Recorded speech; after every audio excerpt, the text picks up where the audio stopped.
The fuck was that, Ken? Joey Fats Radio, row 1C1.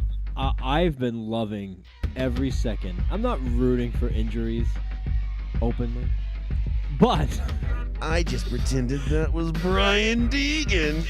I'm so fucking pumped. I'll be like, yeah, bitch, fuck I will do that. I'm gonna find him on LinkedIn and be like, "Did you punch a kid in the face? Tell me the truth." All right, Sean brought his A game tonight. All right, okay, I like it. I like where this is going. And I don't want to put this as like a thing. Like he wasn't a bad guy, as far as Who we know. said he was a bad guy? I don't know, but I feel like we're painting him in this light that he was like this bad guy, and I don't want to do that. To this day, I hope you hear this. Fuck you. But rules are rules, okay? Stupid rule, but it was a rule. If you were a Crip and you were cooling in the cut, what do the Bloods do? Are they booling in the butt?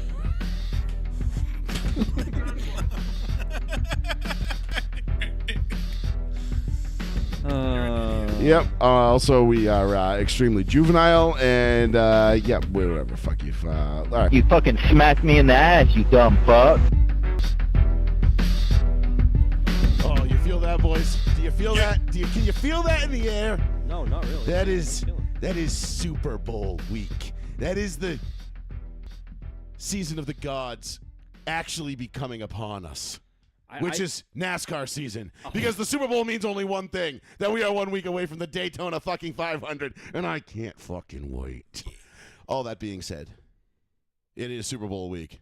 We are going to talk a lot of NFL. Yeah. Welcome, ladies and gentlemen, to Row 1, Seat 1, live on the one, the only, the New Bedford Guide, Joey Fats Radio. We are coming at you live right here from your hometown of New Bedford, and it is going to be a glorious show. We have, I don't even know if we can fit everything we want to talk about. Like, if we had 5 shows this week, Monday through Friday, I don't think there's enough time to talk about everything we want to talk about. A lot of shit has happened. Yeah, to say the least. And, you know, in 24 hours. I don't, 48 hours. You know, 48 hours. Yeah, I know it's the Super Bowl, and I know Daytona's coming up, and, you know, and this is usually the time of the year where we just, you know, outright dismiss the NBA because, well, nothing fucking matters anymore. And then this trade deadline. The trade of all trades happens. The Lakers land a 25-year-old all-NBA, perennial top 5 in the league player. Wait a minute. Because why, boys?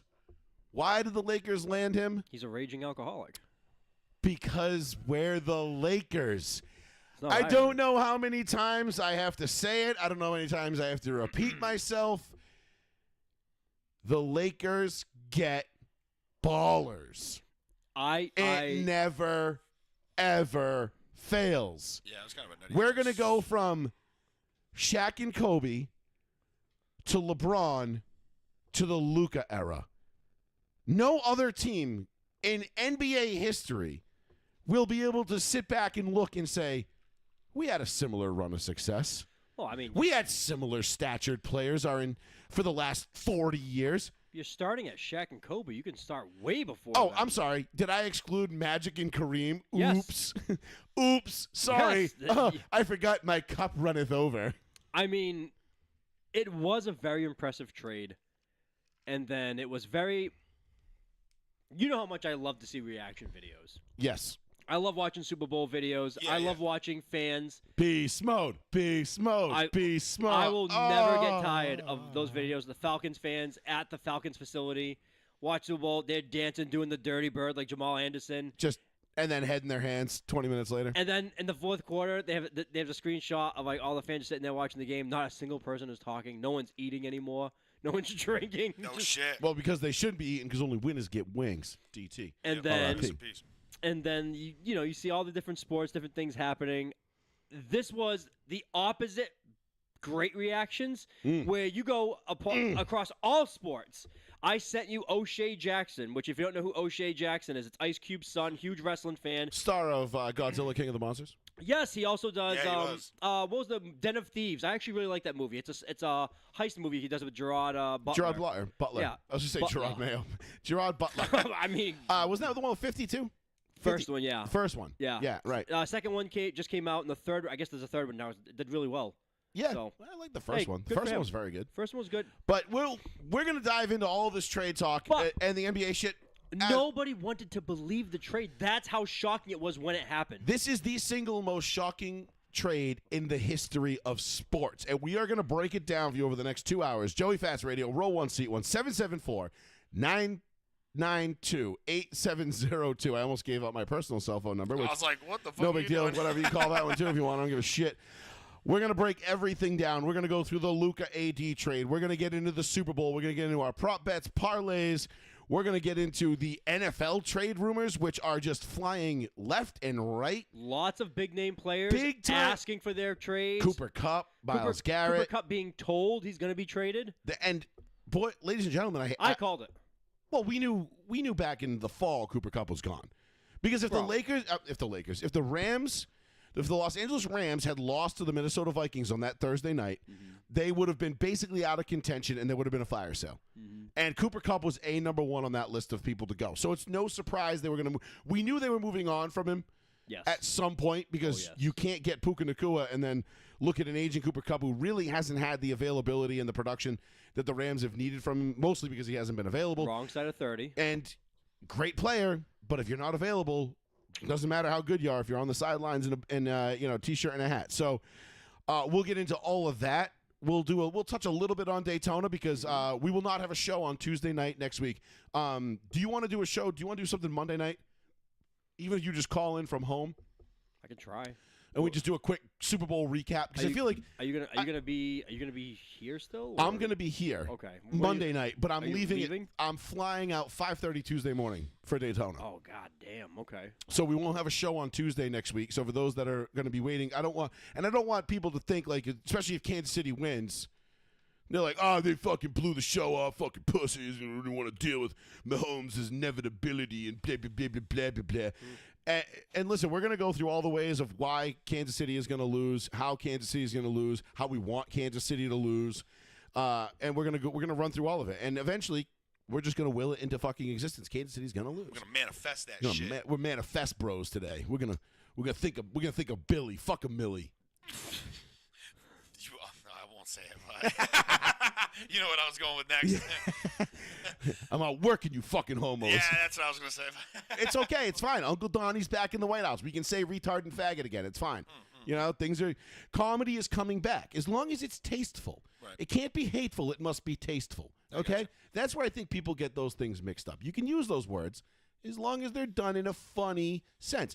Like, did you see the video of Shane Gillis on what was the comedian that Donald Trump first went on with, the funny guy with the mustache?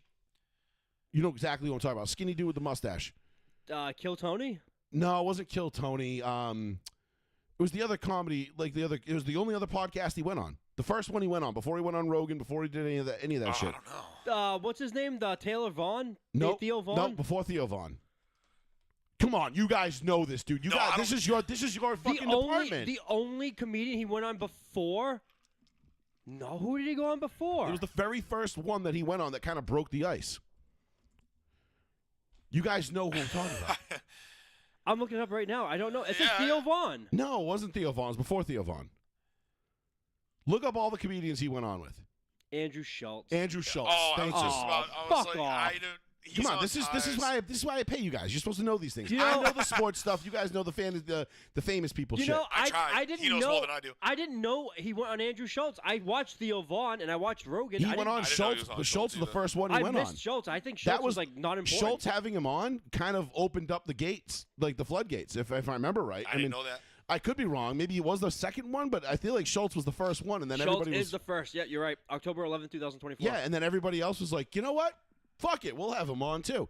Anyway, so Shane Gillis was on Andrew Schultz's show, and Schultz and his boys, they're just playing pictures of like kids with Down syndrome, like doing funny shit, and they're having a laugh like at the kids with Down syndrome's expense, and you can see like I don't know if it was a bit or if it was real.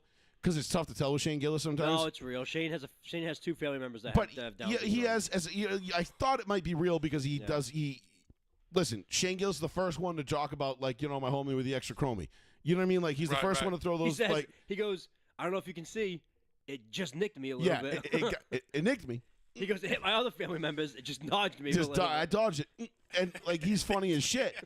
But like they were doing it in like a mean way, where like they were just like having a laugh at kids with Yes. Down syndrome Yeah. being kids with Down syndrome, and I'm like, yeah, that's not funny. Like that's just mean. That's mean spirited. Yep. Right. And it's not like, is it amusing? Like, I guess if that's your shtick, I get maybe like if that's what gets you off, but like not for me, no. And you could tell like Shane Gillis like kind of got like he kind of put him in their place. He got a little pissed off about it. He's like, nah, this isn't funny, man. He's like, those guys are just living life and loving life. He goes, they're living better than And any he's of like, us. they're Right. just being happy, and you guys are just being like dicks about it. Like you're having a laugh at their expense. And I was like, yes, exactly. Like that's the line. Like, thank you, Shane Gillis, for telling us like it's okay to joke about the stuff, but it's not okay to make fun of and like prop them up like they're court jesters. You know what I'm Right, saying? right. Yeah. Like that's just mean. It's just not. That's just not cool. And you know, most people think like, oh, that's ripe coming from you, Joey. And like, believe me, I have self-awareness. I know some of the things I say may come off as, That's ripe coming you know, from you. I might not have much empathy for many people. In fact, my level of empathy is running basically on fumes these days.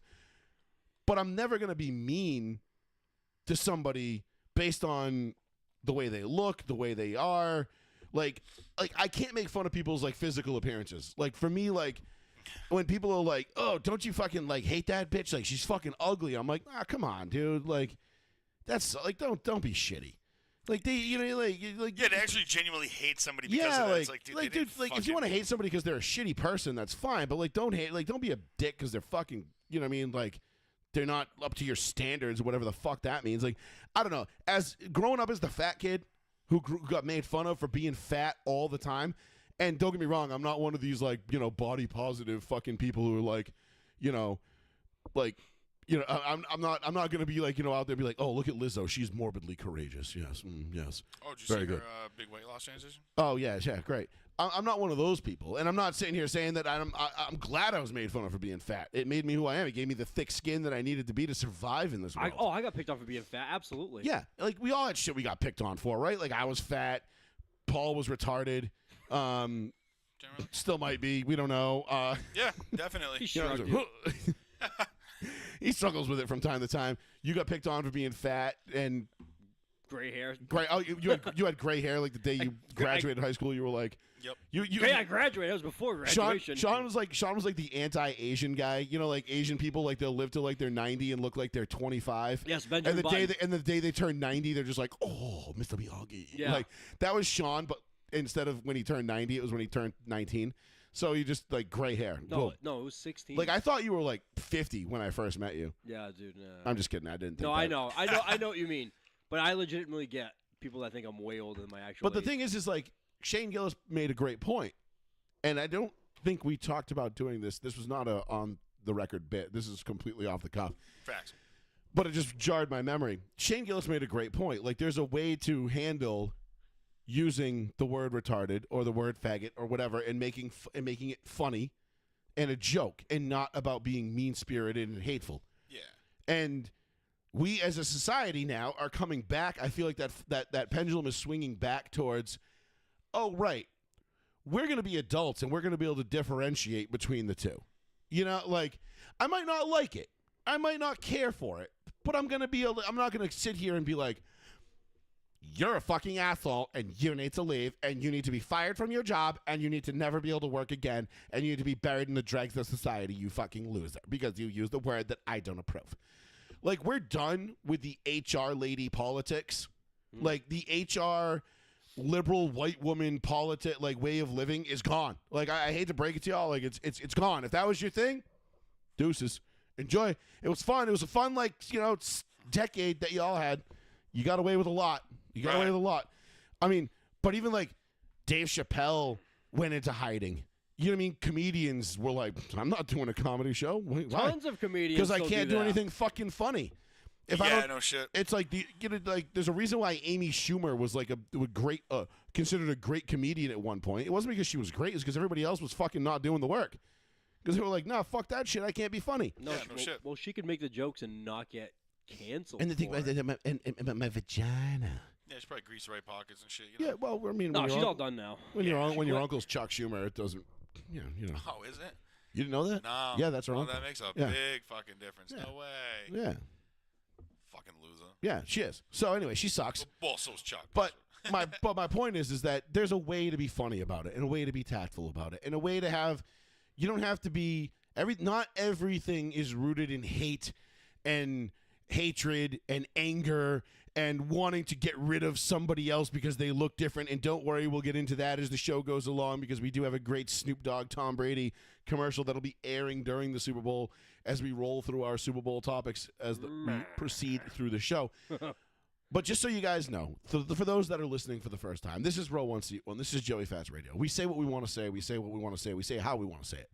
And we don't bend the knee to anybody. We don't bow to anybody. We don't listen. If you don't like it, then there's a fucking X button in the top right-hand corner of your screen. Click it and don't watch. Click that shit. We don't care. We're not getting paid to do this. We do this for fun. I've been doing this for fun, for free for the last, 12 years now?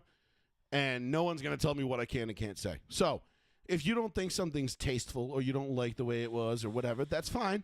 You're allowed to do that. But don't think you're going to come on here and bully us into leaving. So Thanks. anyway, Keep scrolling.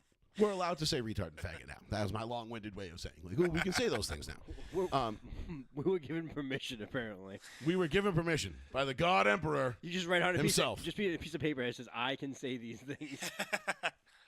What does it say in the back of this? Okay, I had to make sure it didn't say anything bad.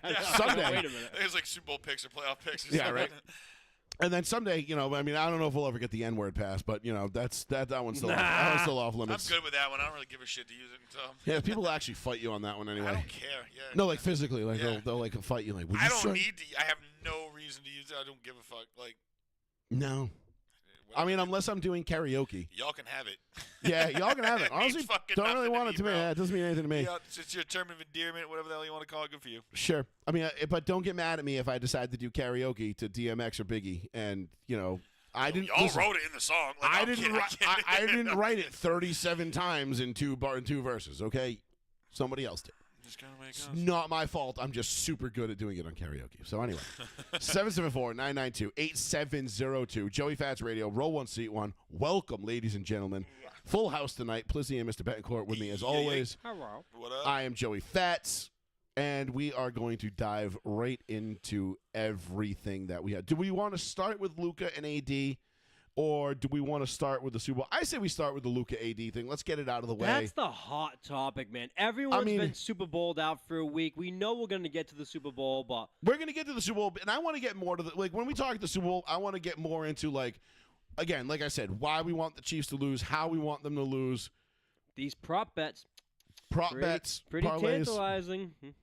Keep them up. Keep them ready, because we're going to get into 50,000 it. to 1 odds. 'Cause I'm going to make some fucking money on Sunday. I am going to Daytona with some extra cash in my pocket. Fucking write it down. We were talking Garen about- fucking Teed. Right, we were talking about manifesting shit. I'm gonna put Think of Billy. I don't know, $100 on Saquon plus 250 yards. Dude, can someone help me with a scoreagami?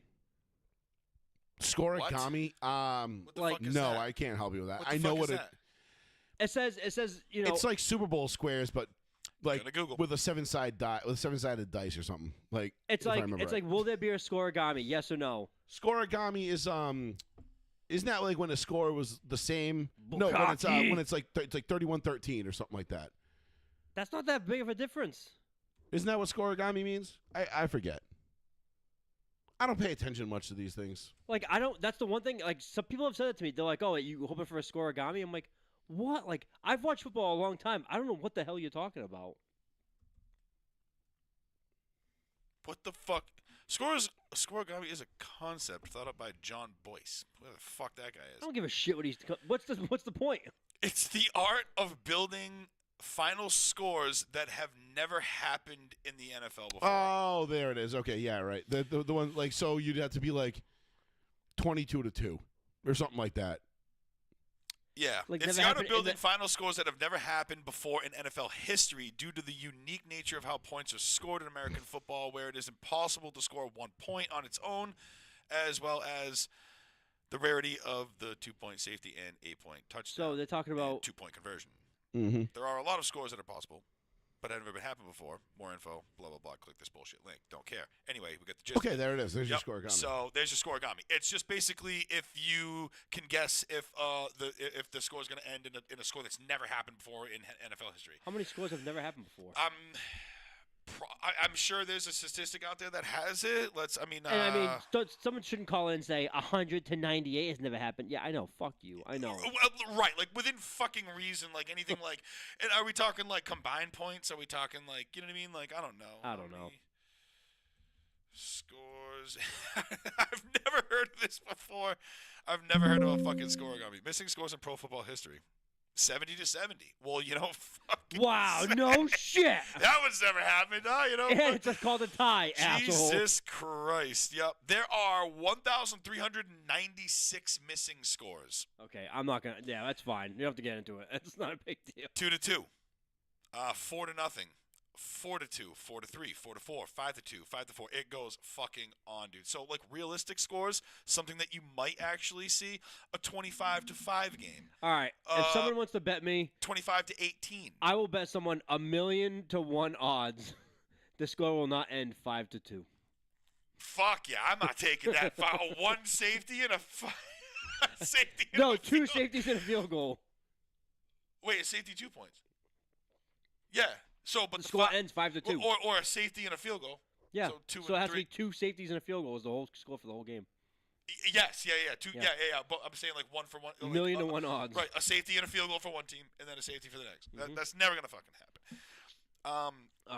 Sorry, Joey. Go ahead. What was how many? I mean, let's think. I'm trying to think back. Like how many Like I can think of 2 safeties off the top of my head that In have Super happened Bowl in the history, Super Bowl. wasn't one James Harrison, or is that return touchdown? No, it was a return. That was a pick 6. Okay, so that negates that. one I'm thinking The of. Peyton Manning first snap of the game against Seattle. Man, that's and right. Tom Brady against the Giants. Those are the only 2 I can think of off the top of my head. Wasn't Tom Brady against the Giants like He intentional, threw it though? down. He was under pressure from Justin Tuck, and he just bombed it down the middle, and there was nobody even close. That's crazy. Oh, it was intentional. Yeah. Yeah, in 2011. Wait, what was it? Safeties in a game. Yeah. I mean, like I know the Niners. The Ravens got one against the Niners. Oh, he threw it. No shit. So it was. I see what you mean. Yeah. I'm saying like because I know that, but the Niners Ravens one, that safety was intentional by the Ravens because they went to punt the ball, and they just ran out of bounds trying to kill the clock. In 2012, wow, that's crazy. We had 3 straight Super Bowls with a safety in it: 2011, 2012, 2013. Awful. Wow. That's a kind of fucking weird. And then 2014, there was none. Scoregami. 15, definitely none. 16, no. The Patriots Falcons, there was no safety in that. Nope. 17 was what that was. Patriots Eagles. Nope. Nope. Patriots Rams. Nope. Nope. Buccaneers and Chiefs. No. No, not Buccaneers and Chiefs. I'm sorry. Chiefs Niners. Chiefs nope. Niners. No. Bucks Then- Chiefs. No. No. Chiefs Eagles. No. Wait, who are we missing? Oh, Rams Bengals. No. We always get the Rams and the Bengals. I think that's the one thing that's lost on everybody during this whole Chiefs dynasty is that the Rams and the Bengals played one of the best Super Bowls we've ever fucking seen. That game was awesome, bro. And Yeah, no, everyone- it Such was a one of fun those. one, It was one of too. those games where like everybody's like, "No, I don't want anybody to lose." Like this sucks. It really did suck to see the Bengals win, but I was happy for the Rams, and I probably would have felt no different if it was the other way around. Because I would have been like, yeah, Joe Burrow got one. That's dope. I But would have damn, been Matty the Stafford only reason didn't I would have get been one. upset if the Rams didn't win was because Matt- I picked the Rams preseason to win that year. And Oh yeah. They were my pick on Labor Day. And NFL history. Like scooting it off the pages. Yeah, they're like, let's just forget that game. No, but I yeah, was no, pumped that's that he kind of got that crazy. one. That 2011, 12, and 13, we had a safety in every game. That's nuts. And I'm trying to think. 2010, Packers, no. Packers, Steelers, no. 9 was Saints, Colts, no. 8 was Steelers, Cardinals, no. What the fuck is this? This is just making shit up. Will any player record an octopus? The fuck's an octopus? The fuck I is feel like they're just making shit up, like as they go along. What is that? A sack, a pick, a tackle, a fumble, touchdown, a a fumble. strip you, sack. you catch a ball with your foot, Yeah. both hands, and your other foot, your ass. What's an octopus? I don't know. Oh, sorry. I thought you knew what it was. No, it's on FanDuel. Will any player record an octopus? Yes or no? When a player scores a touchdown and then a 2-point conversion on the same drive, totaling 8 points. That's what. So, like, Isaiah Likely catches a touchdown and then he catches the 2-point conversion. Oh, fuck this. Like, what the fuck you with your weird degenerate ass fucking betting. See, this is why we names, can't. like- This is why we can't let men who are victim weight in football. Like we can't. Football's a man's game. This is clearly made up by a bug man. Will there be any octopi? Ooh, will there be any octopi in this game? Yeah, shut the fuck up, nerd. Vlyben. Yeah. My DVOA metric says that there very well might Leave be. DVOA alone. Yeah, Worst It's a stat good ever. statistic. Yeah, stick to your fucking, Discovery Channel and shit, bro. Yeah. But anyway, let's do the Luka AD trade before we dive into all the Super Bowl prop bets because we're already doing it like pseudo prop betting. Sorry. Shit. Where you going? Okay, be quiet. Actually, she's probably not sleeping yet. So you don't have to be, but just be careful. There's a lot of shit over there. I tried clearing a path for you, but there's a window over there. It's not a bathroom that he just went to. He just went to the window. He just falls down. That's all you hear. You take a whiz out the window in this studio. We need running water up here. We don't have it yet. No. It's You in have my the plans. pipe. The pipe is piped up. It's It's piped. It's piped up. And I pipe it up. Like Migos. Pipe it up. But anyway, let's do. All right, so Luka fucking Doncic is a fucking Laker. Absolutely So- insane. Can I just tell you guys, I actually watched regular season basketball on Saturday night. I put on the Lakers and the Knicks, and I was in tune, and I was watching the game, and it was a compelling game. The Lakers ended up, kind of won it going away. I noticed AD wasn't playing, and I'm like, all right, you know what? Let me watch. My boys are on national TV. Let me take a gander. He doesn't play You a know? lot, so. And I put it on, and the Lakers, win, kind of going away. They're frustrating the shit out of the Knicks. You see Jalen Brunson visibly upset, like towards the end of the game, just mad because things weren't going their way. And I get it, like that's a thing. And I'm like, fucking sweet, dude.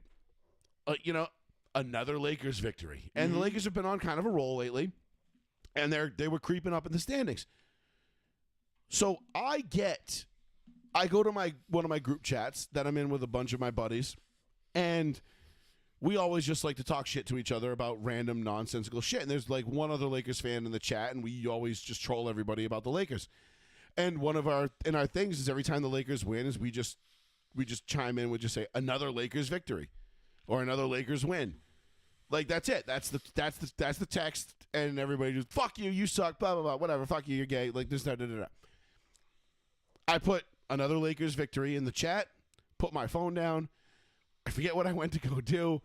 I go back and I pick up my phone, and it's just like 742 notifications, and I'm like, I'm sorry, what? Jesus. I open up the group chat, and they're like, yeah, the Lakers won in more than one way tonight. And I was like, what happened? And they're like, we're trying to figure out if it's real or not.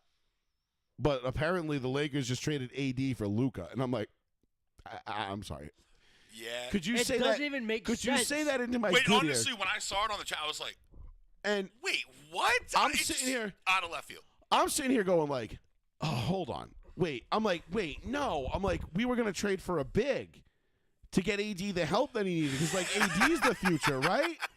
And I'm like, no. Like, we were building the future for Anthony Davis. Like, AD was our guy. Like, this is what we were going to build around. AD probably walked into the team meeting. It was like, yo, man, we need a fucking another big to give me some help. And then he probably left, and LeBron was just sitting there like, hey, get this fucking guy out of here. So- bro. And Rob is like, yeah.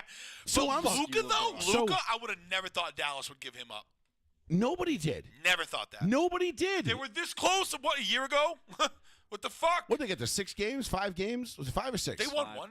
They won one. yeah. Yeah, they won one. They got Won the 5 one. games. Whatever, I mean, And, it was Luka and Kyrie and company. It wasn't a great team. yeah, and they beat a pretty stacked Boston team. Not gonna lie. I mean, I don't think the Mavericks really had any business fucking being there. But No, like, the Mavericks had no business being That's there. what I'm saying. I mean, None. they got fucking dicked on by like the best team the It was- Celtics could put up. Like, It was Denver's conference to lose, and Denver thoroughly lost it. Yep. So, Yep. This that is being just like- said, I'm sitting there, I'm looking at my phone, I'm like, no, this can't be true. I'm like, that's crazy. I'm like, why? My first reaction was, why the fuck would Dallas do that? I'm like, I love AD. I'm a huge AD fan. You remember the day AD got traded to the Lakers, Sean? We sat on this show, and I sat here and gloated. How many years ago was that? 5 now. Oh, 6, wow. actually. 6. Wow, no shit. Because it was pre-COVID. So it was going into 2020, 2019, 2020? I think so. Somewhere, whatever. I think this was his 6th season with the Lakers. Yeah, because he won a championship with them. In the bubble. I don't think he played much. Wasn't he Yeah. hurt? Wasn't he hurt? in the No, bubble? AD was healthy. That's why we won. Oh, okay. The next year, he rolled an ankle against Phoenix when they were up 2-1. Wasn't that also like a partial? Rolled an ankle, and then LeBron tore his knee up, and that was the end of it. They were up 2-1 on the Suns, and then AD and LeBron went down, and that was a wrap. Of course. So, and they would have gone. I still firmly believe they would have gone back to back those years. That's but, the thing about the Lakers, though, is once those big guys go down, their firepower's down. It's like well, I mean, think about it. If any team loses, if the Celtics lose Brown and Tatum, That's the same thing. It's over. I don't know about that. You really think the Celtics are winning a championship without Brown and maybe Tatum? not championship, but I mean they're probably still only. A decent. Let's just face it, guy. Fucking Tatum. There's nobody in the East. Tatum fucking is so wishy-washy when he fucking shows up when he doesn't. He needs Derek White to fucking pull him up from so his if Jaylen bootstrap, Brown and Tingus Pingus go down in Game 4 He's always down. of a series, they're up 2-1. They're not winning that series. I'm just shitting on the Celtics at this point. All right, just let me, you know what I mean? Because they fucking pissing me off, and they're here tonight, gone tomorrow. There's no consistency. They with don't them. try in the regular season. We know this. I hate the consistency with them motherfuckers. So Well, it pisses me off. Everybody hates the kids. Everybody hates regular season. It's like, But anyway, we're gonna get hot in the postseason. Cool. Thank God we won that championship because you know what I mean. Like, good luck doing it again. Thank God, because might never see that shit again. Probably not. Not with this squad. I don't think so. I'm willing to bet right now, Luka and the Lakers win a championship before Jason Tatum gets his second in a We'll Boston see. jersey. Hold on though, but you We'll also see. bet for the longest time that the Lakers were going to put up 18 before the Celtics did. And they didn't. Yeah, well, LeBron and Joseph, yeah, well, fuck you. I need LeBron something else to bet on, LeBron and motherfucker. AD got hurt against Phoenix, and that was it. I mean, True. You know, I can't don't control think injuries. I don't think that the Celtics will put up another. I bet with don't. this I don't think squad. that was a very thin. Call me I don't think I went out on a very thin limb with that statement either. I think they dumped Drew Holiday this offseason too. What's his money looking like? 20-something million. Well, they're talking about trading Drew Holiday now at the Anyway, deadline. He's old, isn't he? yeah. The Drew Holiday's name's been Yeah, he's what, floated out 32, there. 33? What's he? No, he's older than that. Isn't he like 37? No way, really? No, I thought he was older. I thought he was like he's 35, 36, older, 37. but he's not 37 old, is he? I thought he was like on the fairly. That dude's young, my on the age. fairly young side. He's 34.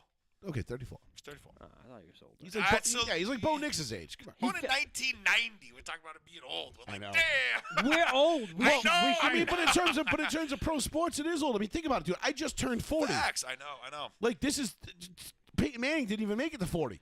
Fuck. Yeah. We've been talking about Drew Holiday for fucking over a decade. Right. I thought he was older because I thought he was in the league. I'm a man. I'm 40. When was Holiday drafted? 08? No. 13. No. I'm sorry. He was born in 90. sorry.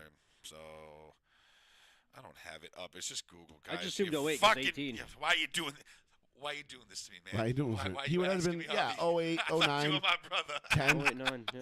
8, 9, somewhere in there. When was the cutoff that you can't get drafted from high school anymore? That was Big Baby Dayton. So yeah, no, he would Baby have been. Davis I think was he a- would have been like no. 10 or 11 then, because I think Drew played 3 years. He was in college. 09. He was 09. 09. So 19. So he had to play the 1 year in college. And then he came. Yeah, Then he fucked off. yeah. Should I fuck off to the boozer then? So I fuck- There's only I one think Kendrick little Perkins- Toby.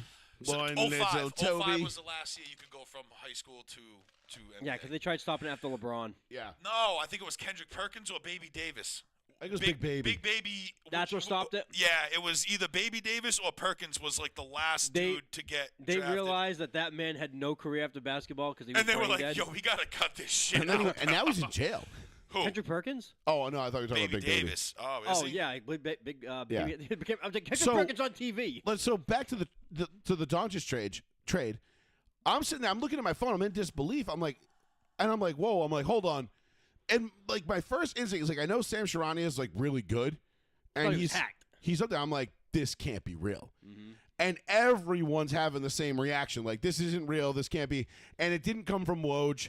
So obviously you're like, I don't know if I trust this or not. Shams is good. Shams is really good. Shams Shams like, is the new Woj.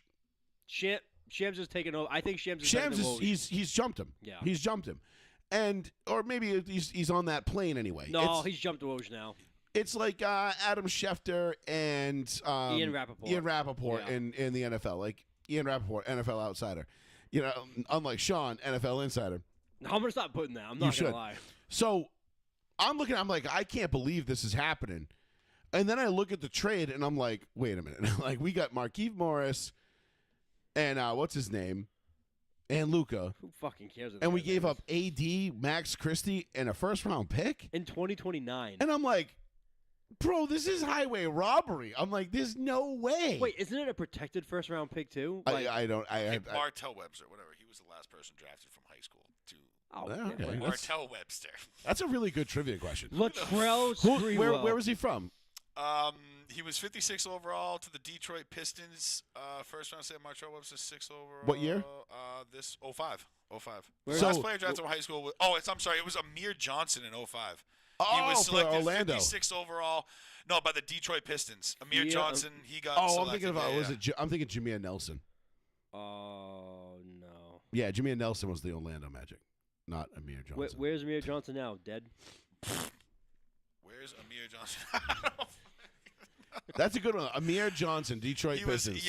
05 draft. He was selected 56 overall in the second round by the Pistons. It says, however, the last high school player selected in the first round of the same draft was Martell Webster. So it's like, well, that's the first round, so he's not technically the last player drafted. So I would go with Amir Johnson being the last one. Whoever the fuck that guy is. So I don't know any. I remember Amir Johnson's name. So Martellus Webster It's called the one and done rule. was the last person drafted in the first round. Amir Johnson was the last person selected overall, 56 overall, or whatever the fuck it is. Huh.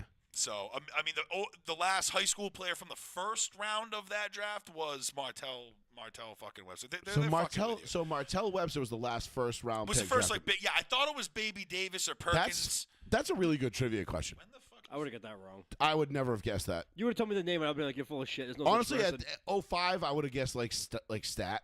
You fuck! Don't ask Chat GPT. Yeah. People fill it with fucking fake information. Well, that's why it's a whole fucking. Yeah, that's what I thought. Kendrick Perkins wasn't even in 05. That's what I said. I said Shit it's ass. way last. Way last. I always Wait ask a that minute. shit, dude.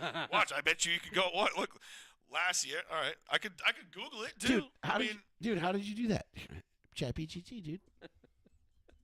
You ever see the one where the guy's doing Chat GPT and it was like, "I told you 2 + 2 is 19," Yeah. and Chat GPT's like, "Okay." Okay then. And then he's asking the question and it says 19. He's like, "I told you, bitch." And he shows his friend. Okay, fair enough. I stand corrected. Because now Google is telling me that Dwight Howard was the last player drafted from high school to the NBA. I told you. How that is this possible? Where are we supposed to get straight information from? I'm not the stats guy. I'm the support guy. I just look shit up on the internet to support. You fucking weren't using the to internet. support You were claims. using Chat GPT. But I use Google too. People lie to Chat GPT now for fun. How do you implement shit on ChatGPT? You force it to it's remember like stuff. Wikipedia. Huh? You force it to remember I stuff. know you're using ChatGPT. So that's No, not a I great use Google, but I was just like, here we are thinking we had a great trivia question on our hands, and you fuck it all hey, up with well, guess ChatGPT. what? Guess what? All right, All right, hold on. you're banned from using ChatGPT on the show. I Google would- only. I saw it pop up Chat GPT. I'm like, wait a minute, are you asking it questions? It's making it up in real time. Let's see. Actually, Amir Johnson was drafted in 2005 in the second round, 56 overall pick. So that is correct. I guess it just depends on which way it wants to answer the question and how you felt Joey, it asked it. The 18 people behind Chat GPT are just making Dying up names. right there, like, Montel Williams. Why don't they gonna ask ChatGPT like, hey, did anybody ask this question on any fucking sports podcast? And they're gonna watch it and they're gonna be like, bah! Yeah, fucking idiot. No, well, Fucking you know losers. what? Fuck you, fucking Google and ChatGPT. You can't even get a straight answer out of you bitches. No, you can get a straight answer out of Google. That's why I trust Google. Oh Well, my God. technically, Well, it more wasn't than- wrong because he was 56 and 05. Yeah, you don't trust ChatGPT, dude. That's like trusting fucking. Should I go to DeepSeek? No. No. God, no. All right, never mind. Here we are. Listen, I'll here we tell are. you- Here we are trying to tell everybody we're Google's- a smart sports show, and then you. Well, I am the one doing it, and I never said I was smart. I just said I'm the one who looks shit up on the internet. That's my thing. So how I look it up is it depends. Clearly. There's no rhyme or reason. Take a very large grain of salt here, okay?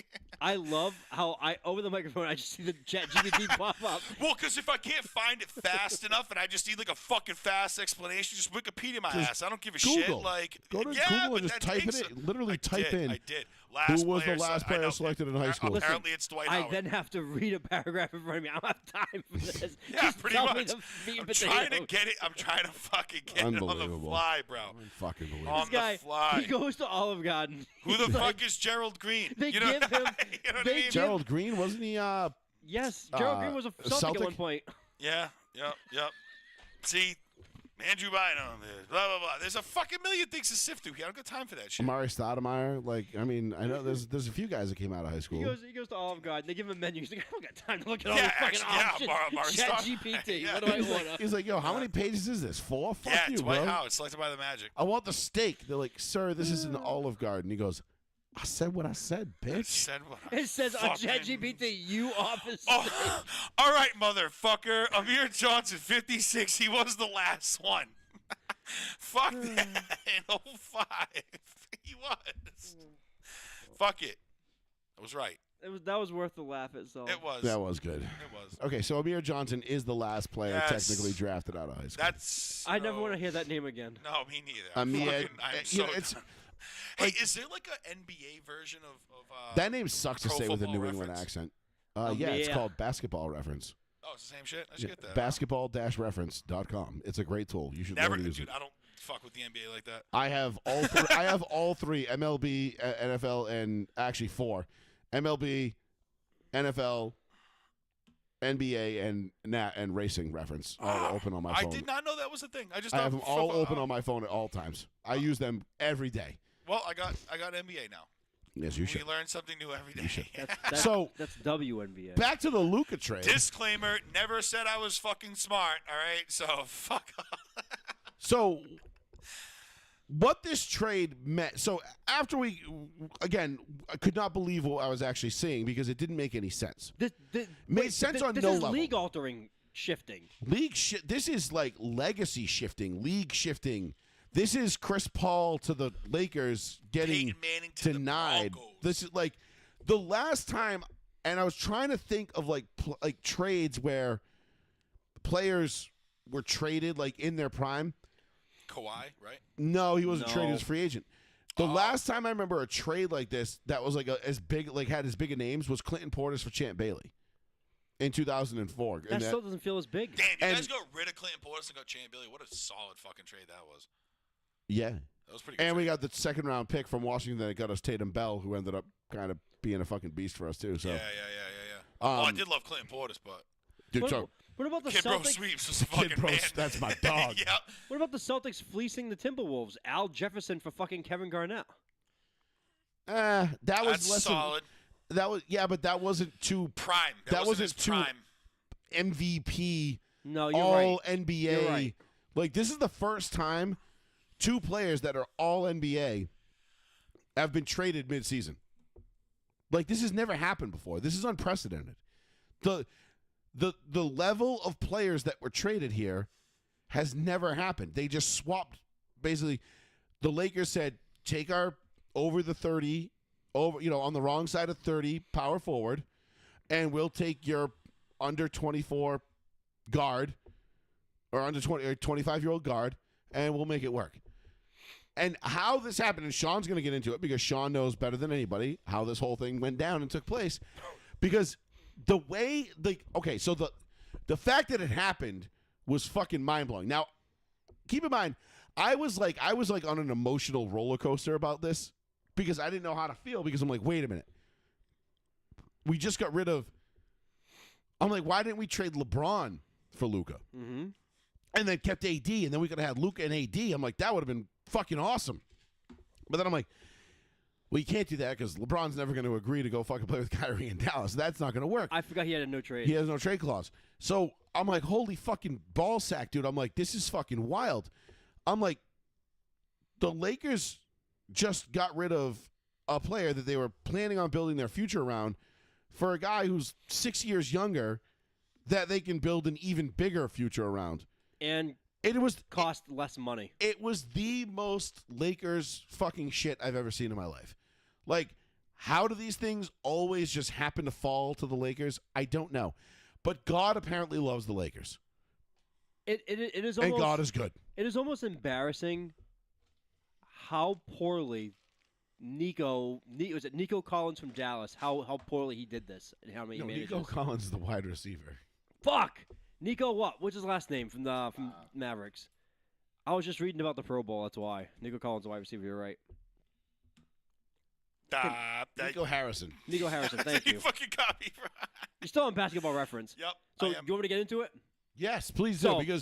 So- Explain to us, Sean, how So, this trade happened. I was texting Joey this a few days ago when the day after it happened, because it happened Saturday night, late Saturday night. I want to say it was like around 10, 11, whatever time it was, Eastern Standard Time in our area. And this happens.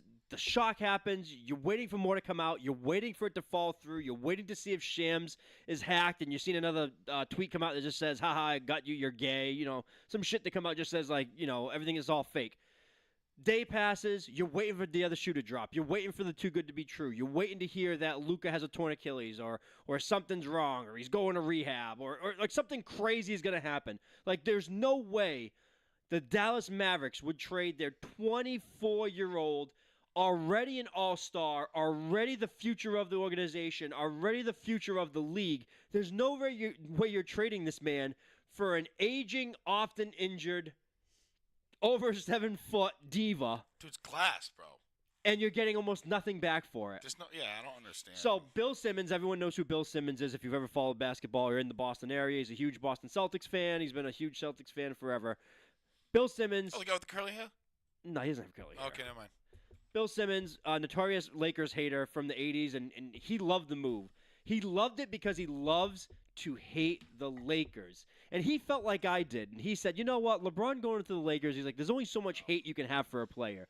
He goes, by the time LeBron got to the Lakers, you already hated him when he was in Miami. You hated him when he left Miami to go back to Cleveland. Yep. And then he goes to the Lakers. You're Nobody just hated like, him the first time on Cleveland. no, because he got drafted there and it was his hometown He team. had haters. He had haters because he was right, great. but like organic, yeah. I mean, yeah, mostly yeah. Chicago fans. Not, but- yeah, not because he switched and then called 7 championships or whatever, and How then went dare back you to his compare old him to team. Michael yeah. Jordan? And then now that you're on the Lakers, it's like whatever, dude. Yeah, no one gives a shit. Cool. It says everyone's like you have to reinvent the amount of hate that you have to have. It's like It's tiring. it's like if he started cheating on his wives and having like 17 kids, like Antonio Cromartie or something like that. Like then you could like restart the hate, things like that. And he said, you know, hate, whatever. Like there was no real reason to hate the Lakers still. And he goes, then the Lakers go out and make a move like this, and it gives you a real reason to fucking hate this organization. And he goes, I had to reach out to some of my Laker friends and ask, how did this happen? And he goes, my close friends who have connects within the organization said this was all done by Rob Pelinka. Rob Pelinka manufactured this entire thing. And it started off with Nico, the general manager of the Dallas Mavericks, called him about 3.5 weeks ago, said, hey, Rob, I have a trade proposal for you. You interested in Luka? How about Luka for AD? And Rob's words to him, I think I have it quoted in our text message somewhere, where just like, you got to be shitting me.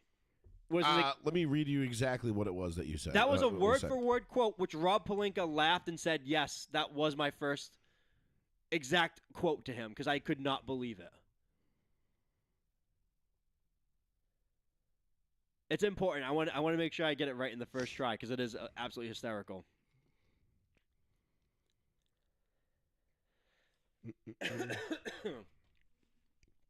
I love got that it. you guys woke up, like you just woke up to me at 1 o'clock in the morning to just, Luka! And you're like, how the fuck did I wake up to this? Yeah, I wasn't until you waking. I was just woke up and I saw it and I was like, I can't believe this actually did happen like 2 hours ago. Like I'm just blown away. And while you're finding that, so everyone's like, oh, this happened so quick. No, it's been 3.5 weeks. It was a 3.5 week plan in advance. And originally, the original trade proposal was it involved more players. So however many players came out, the Markieff Morris and everybody else, originally it involved Dalton Connect and 2 more first-round picks also going with that 2029 first-round pick. And over the course of that 3.5 weeks, Rob Pelinka had essentially convinced Nico that You said Nico calls Rob and says, "Are you interested in Luka for AD?" And a few first, and Rob's first were, "Nah, you're joking, right?" yes, that was an exact quote. Yeah. Like, nah, you're joking, Nah, right? you're joking, right? So over the next 3 weeks, it becomes a back and forth where Rob and Nico are having this back and forth every week, and it is now believed that Bill Simmons says Nico did reach out to one other team, which he believes through his sources was either Milwaukee, and he asked for Giannis, which was told no. Yep. Or it was Boston, and they asked for Tatum, which was told no. And he goes, that makes sense because neither one of those deals makes sense for those teams at that time because Money-wise. Money-wise, and what are you gaining and losing? Like you're gaining offense, losing defense, gaining defense, losing like what's the trade-off here? Like what are Right. you For gaining? the Lakers, it makes sense because the Lakers don't have a young superstar. And they're also pushing off an aging vet who's often injured and receiving A young very superstar. good superstar. Yeah.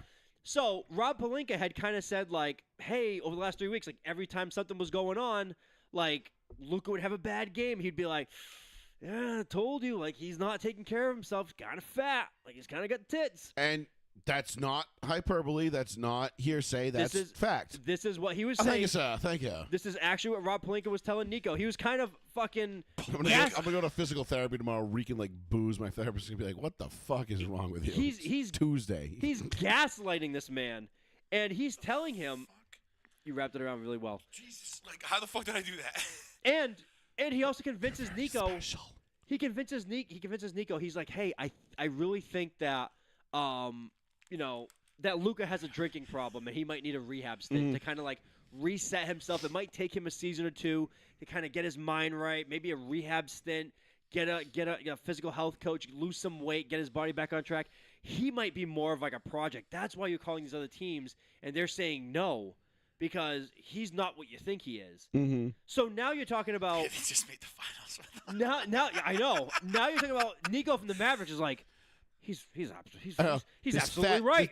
This fat tub of lard from fucking Europe just got your ass to the finals on So- a fucking whim. Yeah, drag A the hope whole and a prayer. drag the whole team there, playing no defense, mind you, and still got you there. And won a game. But he's like, and now he's convinced Nico. He's gaslit this man to think, I better take AD. I don't care if AD plays half the games. At least it's better than nothing. And now he makes the trade. Doesn't wait to the end of the year. They said if you wait to the end of the year, you give Luka the super max. Max. You can then still trade him. He gets a great offer. No, he screws everybody. He screws over Luka from getting the supermax. He screws over the team from getting. I want to put that in. I want to put that in a little bit of perspective because here's the thing about Dallas: they were never going to pay Luka the supermax. But it was going to be a sign and trade. They said everyone said it could have been a sign and trade. Even still, the compensation to get Luka Doncic from the Dallas Mavericks with the supermax was going to narrow the field so much that trade was going to be damn near impossible. So there was no way in hell Dallas was paying him that money. So all these people that are, especially Celtics fans, that I see that are gaslighting themselves, trying to say, like, oh, we fucking cooked him in the fucking playoffs, in the finals. He sucks. Da-da-da-da-da. Bro, they were never paying him. I don't think he sucks. They were never paying him that money to begin with. Joey Fats Radio, row one, seat what's one. up, boys? Yo, Yeah. Ferguson, what up? Patty Pat. It was perfect. I just walked in, literally put my bag down, and I was turning you guys on, and I was making myself a drink. And Sean's just like, he may have a drinking problem. And I'm just like, He was talking about Luka, not you. no, I know. Do you guys think there's some truth behind that? No, Bill Simmons confirmed all of it. He says, I talked to my close friends who have connects in the Lakers front office, and they said this is all true. Like, he essentially gaslit Nico, the GM of Dallas, to do all this. And Nico didn't tell Jason Kidd he was making the move until after the trade already went through.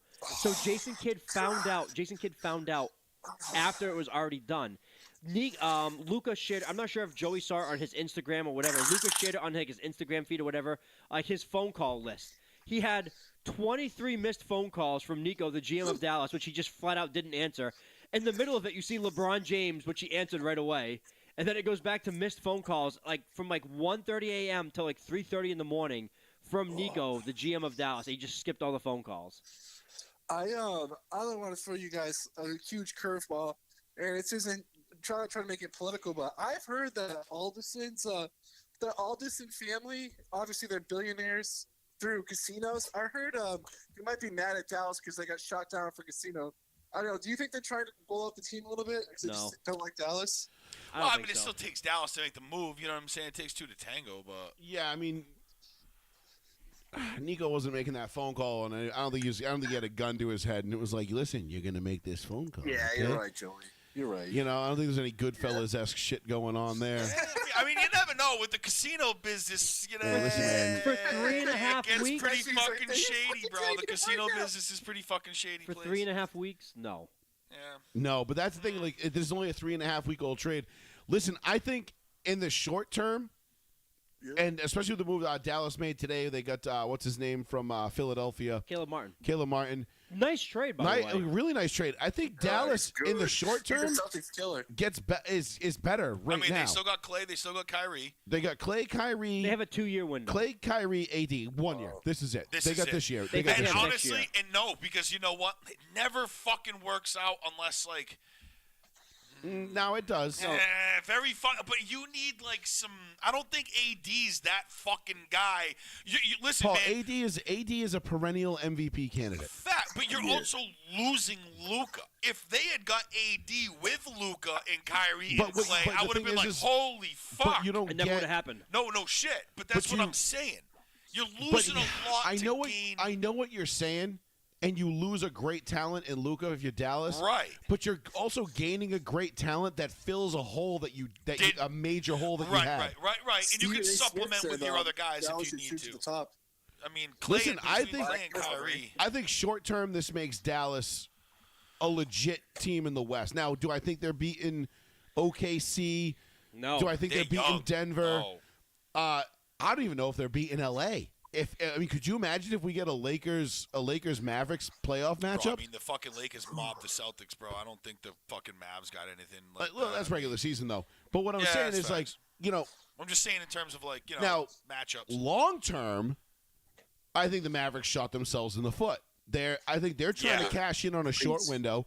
They got Kyrie, who's not getting any younger. They got Klay Thompson, who's basically fucking ancient and can't move at this point. And he blows And then away. you got AD, who's made of porcelain and popsicle sticks, as Sean so eloquently puts it. You got those three guys. You got basically like you said, maybe a 2-year window with that team to cash in and really make some and try to make a championship run. LA, on the other hand, just got a 25-year-old bona fide fucking superstar. Number 2 player in the world. 25-year-old, dude. This is going to be like Second the next best player in the world. decade of basketball dominance is going to be from LA. Because it's the Lakers. They get whoever the fuck they want. They pay guys. They do what they want. This is how the Lakers roll. Yeah, Well- it's like playing for the Yankees, bro. Right. As of 3 minutes ago, this is close. Yep. Mavericks, Rockets, and Warriors in hot pursuit of Kevin Durant Deserved. tonight. Okay. You He's pair set up. tonight. If KD goes to the Mavs, it's their conference to lose. I don't think Durant's been that good this year, though. He hasn't, but if you put him on that, but if they get healthy and they get right, you put KD and fucking Kyrie together With Clay? with a fucking 4 as like with the AD at the 4. That's a fucking terrifying team. They think the reason why KD goes out tonight is because they're getting Jimmy Butler Yeah. tomorrow. I was at work. Oh, him and Phoenix. Bucks holding out? You were at Market Basket doing what? Oh, I was at work, and someone told me they sacked KD, the Suns. That's big. They When you did get say sat when KD. you get sat down like that, that's usually a pretty big sign. Yeah, it sounds like he's gonna get traded tonight, and then Jimmy Butler seems like he's on his way tomorrow, as from what gets getting tweeted out. See, I would love to see like Golden State make a move for Jimmy Yeah, buckets, it's because better when they're good. I want Steph Curry to be good. I want the Warriors to be good. I don't hate the Warriors. I hate to match up against them in the playoffs. But god damn, dude, who doesn't love watching Steph Curry do what Steph Curry does? Yeah, I agree. I'm not some crybaby green teamer. I want to see the teams good. I want to see the Miami Heat be good. It was better when they were a tough team to play. The East fucking blows, dude. I wanted the Sixers to be good. The Bucks Yeah. suck. East blows. I mean, like the cream of the crop in the East right now is the Celtics and the Cavs, and we're like, ooh, cool. Which, what's the score in that game, by the way? Joey's gonna slap me for this, but I'm sorry, Joey. I wouldn't mind seeing LeBron do his last year in Cleveland. 112 to If they're 105. If they're good. Pat, I would not mind if LeBron got traded before the deadline. Wow. I'm so ready to wash my hands of the LeBron era. Okay. Like, hey, listen, bro. I want Luka to walk into that locker room tomorrow morning and look LeBron right in the eye and tell him the future is now, old man. Yeah, you're right. No, you're right. Game over, 25 years Grandpa. old. Yeah. Like, I'm ready. I'm like, this is the beginning of a new era in LA. Yeah, I did. I said that to Joey 2 days ago. Before Joey even said a word to me, I said if I'm the Lakers, I forgot all about the no trade clause that LeBron has. I said I heartlessly and carelessly say, LeBron, thanks for that one championship, you fuck. Like I would try to trade him for as much as I could and just get him out of there and just start the Luka era at that point. Yeah. But I mean, I think Luka and LeBron will be fun for the end of this year, and I don't think LeBron's going anywhere. So I think it's going to end up, next year we'll have LeBron, Luka. I mean, it still doesn't really solve our point guard problem. So I don't know what the fuck. And now we're kind of absent AD. So now we got to rebuild this team in a different way. But the bottom line was the team that the Lakers had. Listen, like if we matched up with Denver, we weren't beating them. Mm-hmm. If we matched up with Minnesota, we were going to struggle. Like OKC was going to beat us. Like we weren't going to beat those teams in a best of 7. So drastic moves needed to be made. Are Lakers in the penalty, Joey? For the cap, I don't know. Are the Lakers in the penalty for the salary cap? I don't The Lakers think so. They play tonight, right? Probably. Against the Clippers. The Clippers at 10. Oh, sorry. Yeah. It just started. Clippers are favored. Is fucking Luka playing right now? I gamble. No. He can't play tonight, right? He's not. Is that how? I don't know how that works. Yeah, I was gonna say he got traded. But he's eligible to play at this point, but I don't think he's playing. Huh? That's weird. I would have been like, get the fuck in there, bro. AD could have played for Dallas and he didn't play. Yeah. Pussies. Yeah. Fucking pussies. If I was on New Town, I'd be like, send me in, bro. I heard the Suns are fucked because no one's going to take that Bradley Beal contract. That's like $50 million a year. Well, they signed him to it. Yeah.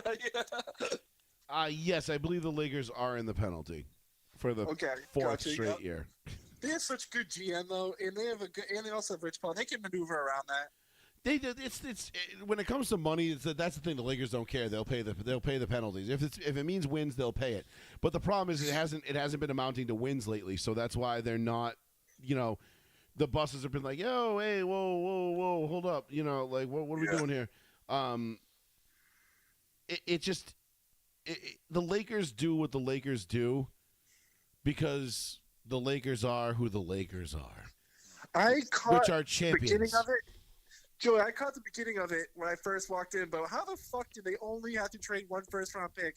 That he should be arrested for that. That should be 5 first-round picks. Pat, I'm glad you brought that. I'm glad you brought this up because be arrested, Nico Harrison, our Lakers GM for theft. This is that's what I was talking about. Because this is what I wanted to segue into on the next portion of this conversation. I'm glad you brought it up.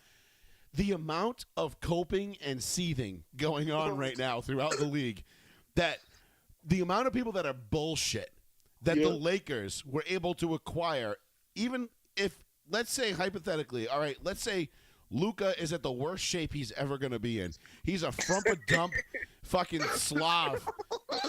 He's still a top 5 fucking player in the league. Like, and people are fucking pissed about it. And they're like, what the fuck? How did you just give this up? Why did you shop him around? Because realistically, if you want to look across the league, realistically, there's, maybe 3 players that you could potentially trade for Luka Doncic.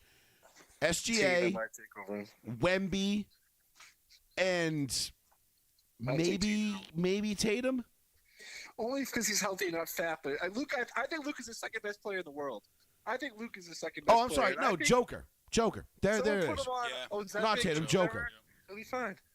So there's 3 guys. There's 3 guys in the league right now that if you made this trade for Luka would make sense. Joker, SGA, Wemby. Yeah. AD was not in that conversation. And you're talking to a guy who loves Anthony Davis. I've been a big unibrow fan for a long time. Yeah. Sean knows I was pounding the table for years. Get Anthony Davis to L.A., we win a championship. What happens? Anthony Davis comes to L.A., we win a championship. Yeah. Boom. of course, that came post LeBron getting to LA, which I was also pounding the table to do. But anyway, neither here nor there. I'm not Nostradamus. I'm just really good at what I do. And the bottom line is that this trade should never have happened. And it really, honestly, if what's his name? Fucking the old commissioner. They said that. Not what's his name? I almost said David name, but Stern. David what was his Stern. name? He would never allow it. He would never allow this. No, because he would not. he hated the Lakers. Right. The same way he nixed that CP3 to LA trade, Yeah. which was way more, feasible than this. On Yeah. paper, anyway. I mean, you go back and look at the CP3 to LA trade. You're like, that had Pau Gasol going to the Suns, Ugh. and then they were It going was a to get. decent deal. It wasn't even that bad. It wasn't a bad deal at all, but the league was able to nix it because the Pelicans at the time had no owner. I think the okay. Bensons had sold the team, so the league ran the team, and David Stern said, "No, we're not doing that." And then where does CP3 go? Then he goes to the fucking Clippers, like 2 years later, and does absolutely nothing because Nothing. what happens when you put a born loser on a team that's born to lose? Yeah. Well, they lose, and the Clippers fucking suck. I watched this silly thing about the biggest letdown players of our generation, and they had Chris Paul. This is not important, but Chris Paul near the top. But he would have won with the effing Lakers. If you put him with Kobe and Yeah, oh Dwight my Howard when Dwight Howard was still Dwight Howard, Yeah. bro, we're like, I mean, dude, that Kobe, Nash, Dwight Howard team was actually pretty decent. Is I it? mean, Yeah. they weren't good, they weren't great, but they were decent. And if you would put CP3 with Kobe instead, that gets Kobe at least two more. In my opinion, at least one more ring, maybe two. Sean, are you scared about anything with like maybe a Drew Holiday or a smaller piece on the Celtics getting shipped out for cap reasons? No, I think they get rid of Drew Holiday regardless, whether it's this trade deadline or whether this offseason. I actually just said it like half an hour ago. I said I think as soon as the offseason hits, I think Drew Holiday's gone. I think so too. He's gonna be near the end anyway, dude. No, we just looked it up. He's 34. I thought he was way older. I thought he was 37. He's 34 is kind of old in the NBA, dude. Yeah, dude, I thought he was drafted in like 08. I was like, shit, I've been watching him feels like 15 years. You're only off by like 2 I was years. off by no, fuck, he's been in the league 16 years. Holy Yeah. shit. Jesus. Oh, Jesus. So, yeah, I don't know. Like, as far as the Celtics are concerned, I don't think the Celtics really got to do much. They got to stand Good. pat and just be healthy when the time is right. Dude, I love Yeah. Pritchard. He's been great. I mean, listen? They're gonna need the C's to part and to repeat again. But it already feels like the C's are already parting because, like, has Joel Embiid even played this year? Like, I don't even remember the last time I saw Joel Embiid on a court. I know he's missed 400 games in his career. Like the Yeah. Knicks, the Knicks, cool. Yeah, I think I saw a stat the other day that like Tom Brady has a better chance of winning a Super Bowl than Joel Embiid does of playing a game. Yes.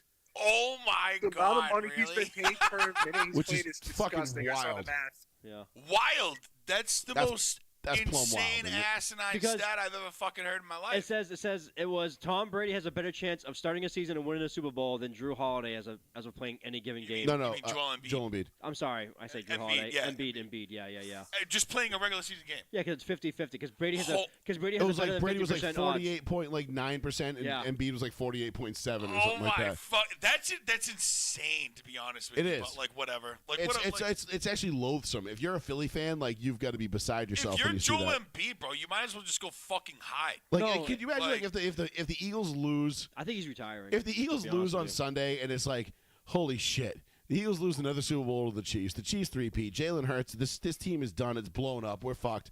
And then You might on see top Jalen of Carter that, kill on top someone. of that, like you get that stat thrown in your face that Tom Brady's got a better percentage chance of winning a Super Bowl than Joel Embiid does of starting a game. You're like, I don't know. I mean, I guess that's life as a Philly sports fan, right? Drew, Oh my thank God, you. I'm gonna Sucks. burn that city down. those Just the gangsters. fucking the pits, dude. I mean, you're gonna see like 10 planes come fucking just plummeting downward So into random neighborhoods. So Drew has the stat: 446 games played, 400 games I missed. was saying he's got like 400 missed games, bro. It's fucking. Oh my God. That's half your Big fucking asshole. career you've sat there, you fucking bum.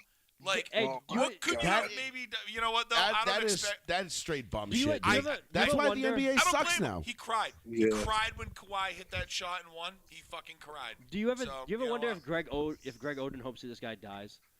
Like, like- I would. Yeah, you know, kill Greg Oden being to like, dude, I would fucking kill to be available, and you're That's just what I sitting on your mean. ass. No shit. Yeah. If I could have the luxury of missing 400 fucking games, Greg like, Oden, fuck you. like you can tell when people Not talk to him even about fat like basketball, like he gets like depressed because he Yeah. wants to play. What's that, Yeah. Pat? He's not even fat like Zion. At least Zion has the excuse of just being a complete fat ass. Well, Zion New could be on the Orleans. move here in the next couple days too. That's a big rumor. Why? Because he's fucking can't stop eating. I mean, you got to get out of New Orleans. Got to get away from that. Go. Hey, listen, I will say this: Todd Davis, Broncos linebacker, Super Bowl 50 champion Broncos linebacker. Trade Todd for the Davis. fucking Broncos. He did say the year he played in New Orleans in 2014, he goes, "Yo, the food's really good in this city." No he's like, shit. he's like, I played like 15 pounds overweight the whole year. He's Oh like, I my was like God. 250. He's like, I got to Denver, I was down to like 235. Dude, they should trade Is it all fried Zion. food? They should trade Zion to the NFL offensive line somewhere. Yeah. He'd be fine. Zion's so fun though. Big motherfucker. Hell yeah. He's such a good dude. Zion's I'll so never fun. forget when I shouldn't say in the video. We played it in the show. The first year of all the fans of fucking New Orleans, they made a float of him just being fat. Oh, as I remember. fuck. We had the video. I can pull the video back up if you want me to. Just making fun of him. They're like, please stop eating, Zion. You're our only hope. Yeah. Pat, who do you like on Sunday? Not to completely go 180 on you here, but I really do think the Chiefs repeat. I just think they win it. No. I think they. He's not wrong. I think they outsmart the better coaches. I know the Eagles have a better team. Oh wait, you're actually gonna put I him don't like know, with sir. legitimacy? I don't know Oh, if okay. they're going to do it. I know it's tough to look at this game and I'm say, not going to bet any money on it. I am. Oh, Just bet I'm on gonna- the Chiefs, bro. What do you mean? Just make some money and bet on the Chiefs. I I'm wanna gonna get bet. I'm gonna bet a lot on. I'm gonna bet a lot of. I'm gonna do a parlay. I'm not Yeah. doing. I'm doing like anytime touchdowns. I'm not touching. The only thing I might touch is the over under, and I'll give you my prediction, a score prediction when we get to the game. I at would the end, definitely but- put Saquon over I'll a be buck listening. 50 at least, because that garbage ass fucking run defense the Chiefs displayed against the Buffalo Bills with Cook. Bro, I mean, 150? yeah. I mean, I would even maybe say 2 On He's gonna his rush- birthday? He's gonna rush for 200 yards. You know it's his birthday, right? Yep, he's gonna rush for like 200 fucking yards. Let's blow dude. it back. It's my birthday. Barkley? Yeah, And Barkley's gonna go for like 2 bills. and bro. he just proposed to his white Yeah. girlfriend, which that was You a big saw- thing. You saw Why? fucking Why did you have Dalvin to mention Cook. she was white? You saw That Cook Dalvin is Cook. not- cook if you every If she was any White other, if she was girl. any other skin color, would you mention it? No, you didn't see what happened after he Ask for a proposed? white No. girl. What did he say? What? Leave your ass for a white. No, because Yeah. because he Straight up quoting proposed Kanye on the Throw week. that jello on. No, I'm kidding. because he proposed to like and like if you see her, she looks like she's like a business professional. It looks like she comes out of like an accounting office, right? And now Yeah. and all the comments were like, Does she look like Karen Reed? nah. Like that kind of like lawyery? No, Google it. No Chat GPT. Google her.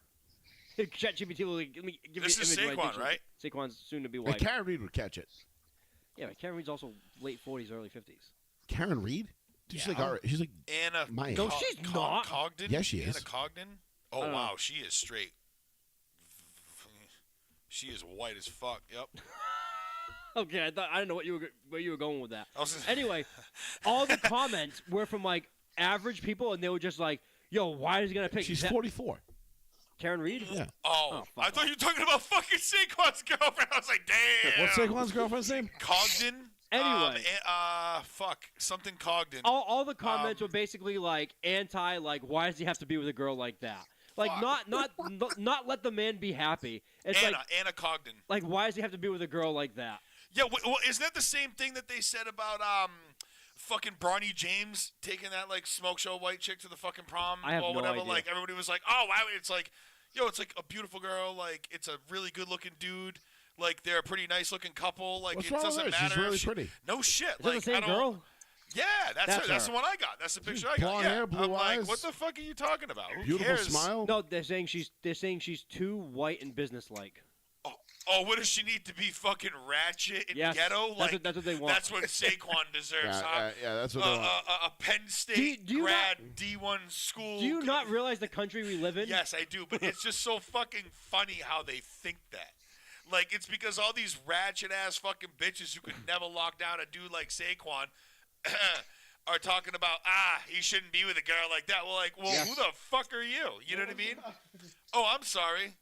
with your 6-foot-long nails and your no job having ass. Get the What fuck was out that? of here. What was that girl?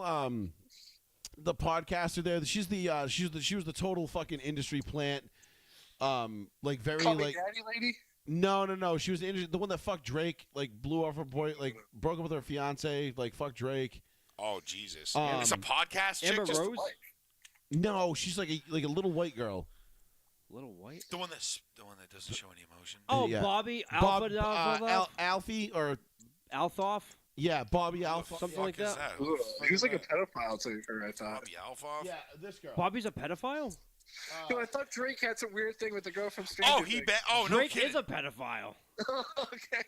How do you wait before you say anything else? She How do you sucks, think dude. how do you think Kendrick Lamar won a fucking Grammy for a diss track? The whole record was a diss record, and he won a Grammy for it. Which I find that- Suki Hana. That was the girl. Remember the girl that Suki Hana when she's like, "You're a musician," and she's like, "Nah, baby, I don't do magic." Yeah. Oh, That's the kind of chick that dudes want Yes. Saquon to be with. with. Exactly right. And the funny thing is What the fuck is fuck that? you. What were you just saying? I just lost my train of thought. You said something I was gonna elaborate. Oh yeah, I love how the whole goddamn crowd at the fucking Grammys is all like, We're singing the minor, and it's just like, while all they look at each other like, yeah, we don't do that shit. Like, get the fuck out of here, you hypocrite motherfuckers. 99.9% of those people in that crowd all fucked a chick under 18 years old. So get the fuck Oh, out of here, God. like. And they're all sitting there like, yeah, Kendrick Lamar, yeah, fuck that shit, bro. Bunch of hypocrite fucks, dude. Who gives a shit about that whole Grammy? I fucking hate that whole thing. I didn't watch it, but I was just And, talking and Oh, about Cowboy Carter is Beyonce not was a a fucking DEI country win. album. Yeah, fuck that. They had to give it to Beyonce. Of course they Or did. would look racist. Well, yeah, I was so because like mad. when you have like 10 people who vote on everybody and they all just give a fuck about like patting themselves on the back, you Yeah. get Beyonce's country album to be Ugh. the best. And George Strait won best hip hop album of the year too, by the way. if you Yeah. didn't know. who did? George Strait. I'm kidding. It's a complete joke, but Oh, I'm just saying, like, you know what I mean. George Strait's like one of the most hardcore country dudes you've. Oh probably no! never heard What of. was his name? What's I his thought you were name? being serious. No. Fucking what's his name? He used to do the Monday Night Football theme Which one? song. Junior. Are you ready for some football? Hank Allen Jr. Yeah. Williams Jr. Hank Williams Jr. Hank Williams, Jr. Best hip hop album of the year. Racist. Right. Dude Get was the racist fuck as outta here. fuck. I love how she like made like the surprise, like, oh, I won. I knew this. Yeah. But I can't Right. believe I just heard my name, but I already knew this was gonna The happen. busted husband. Get the fuck out of Like, here. I Like can't Jay-Z believe- standing oh my back God, there I like, yeah, I got you. I can't believe I I got won. you, B. Yeah, don't worry, B. Don't worry, Queen B. I got you. Yep. Just ignore all the shit that's gonna come out Yep. about me in these Don't- Diddy parties. No. Ain't nothing coming up about Jay-Z. He gave Diddy up. Why do you think this is all happening?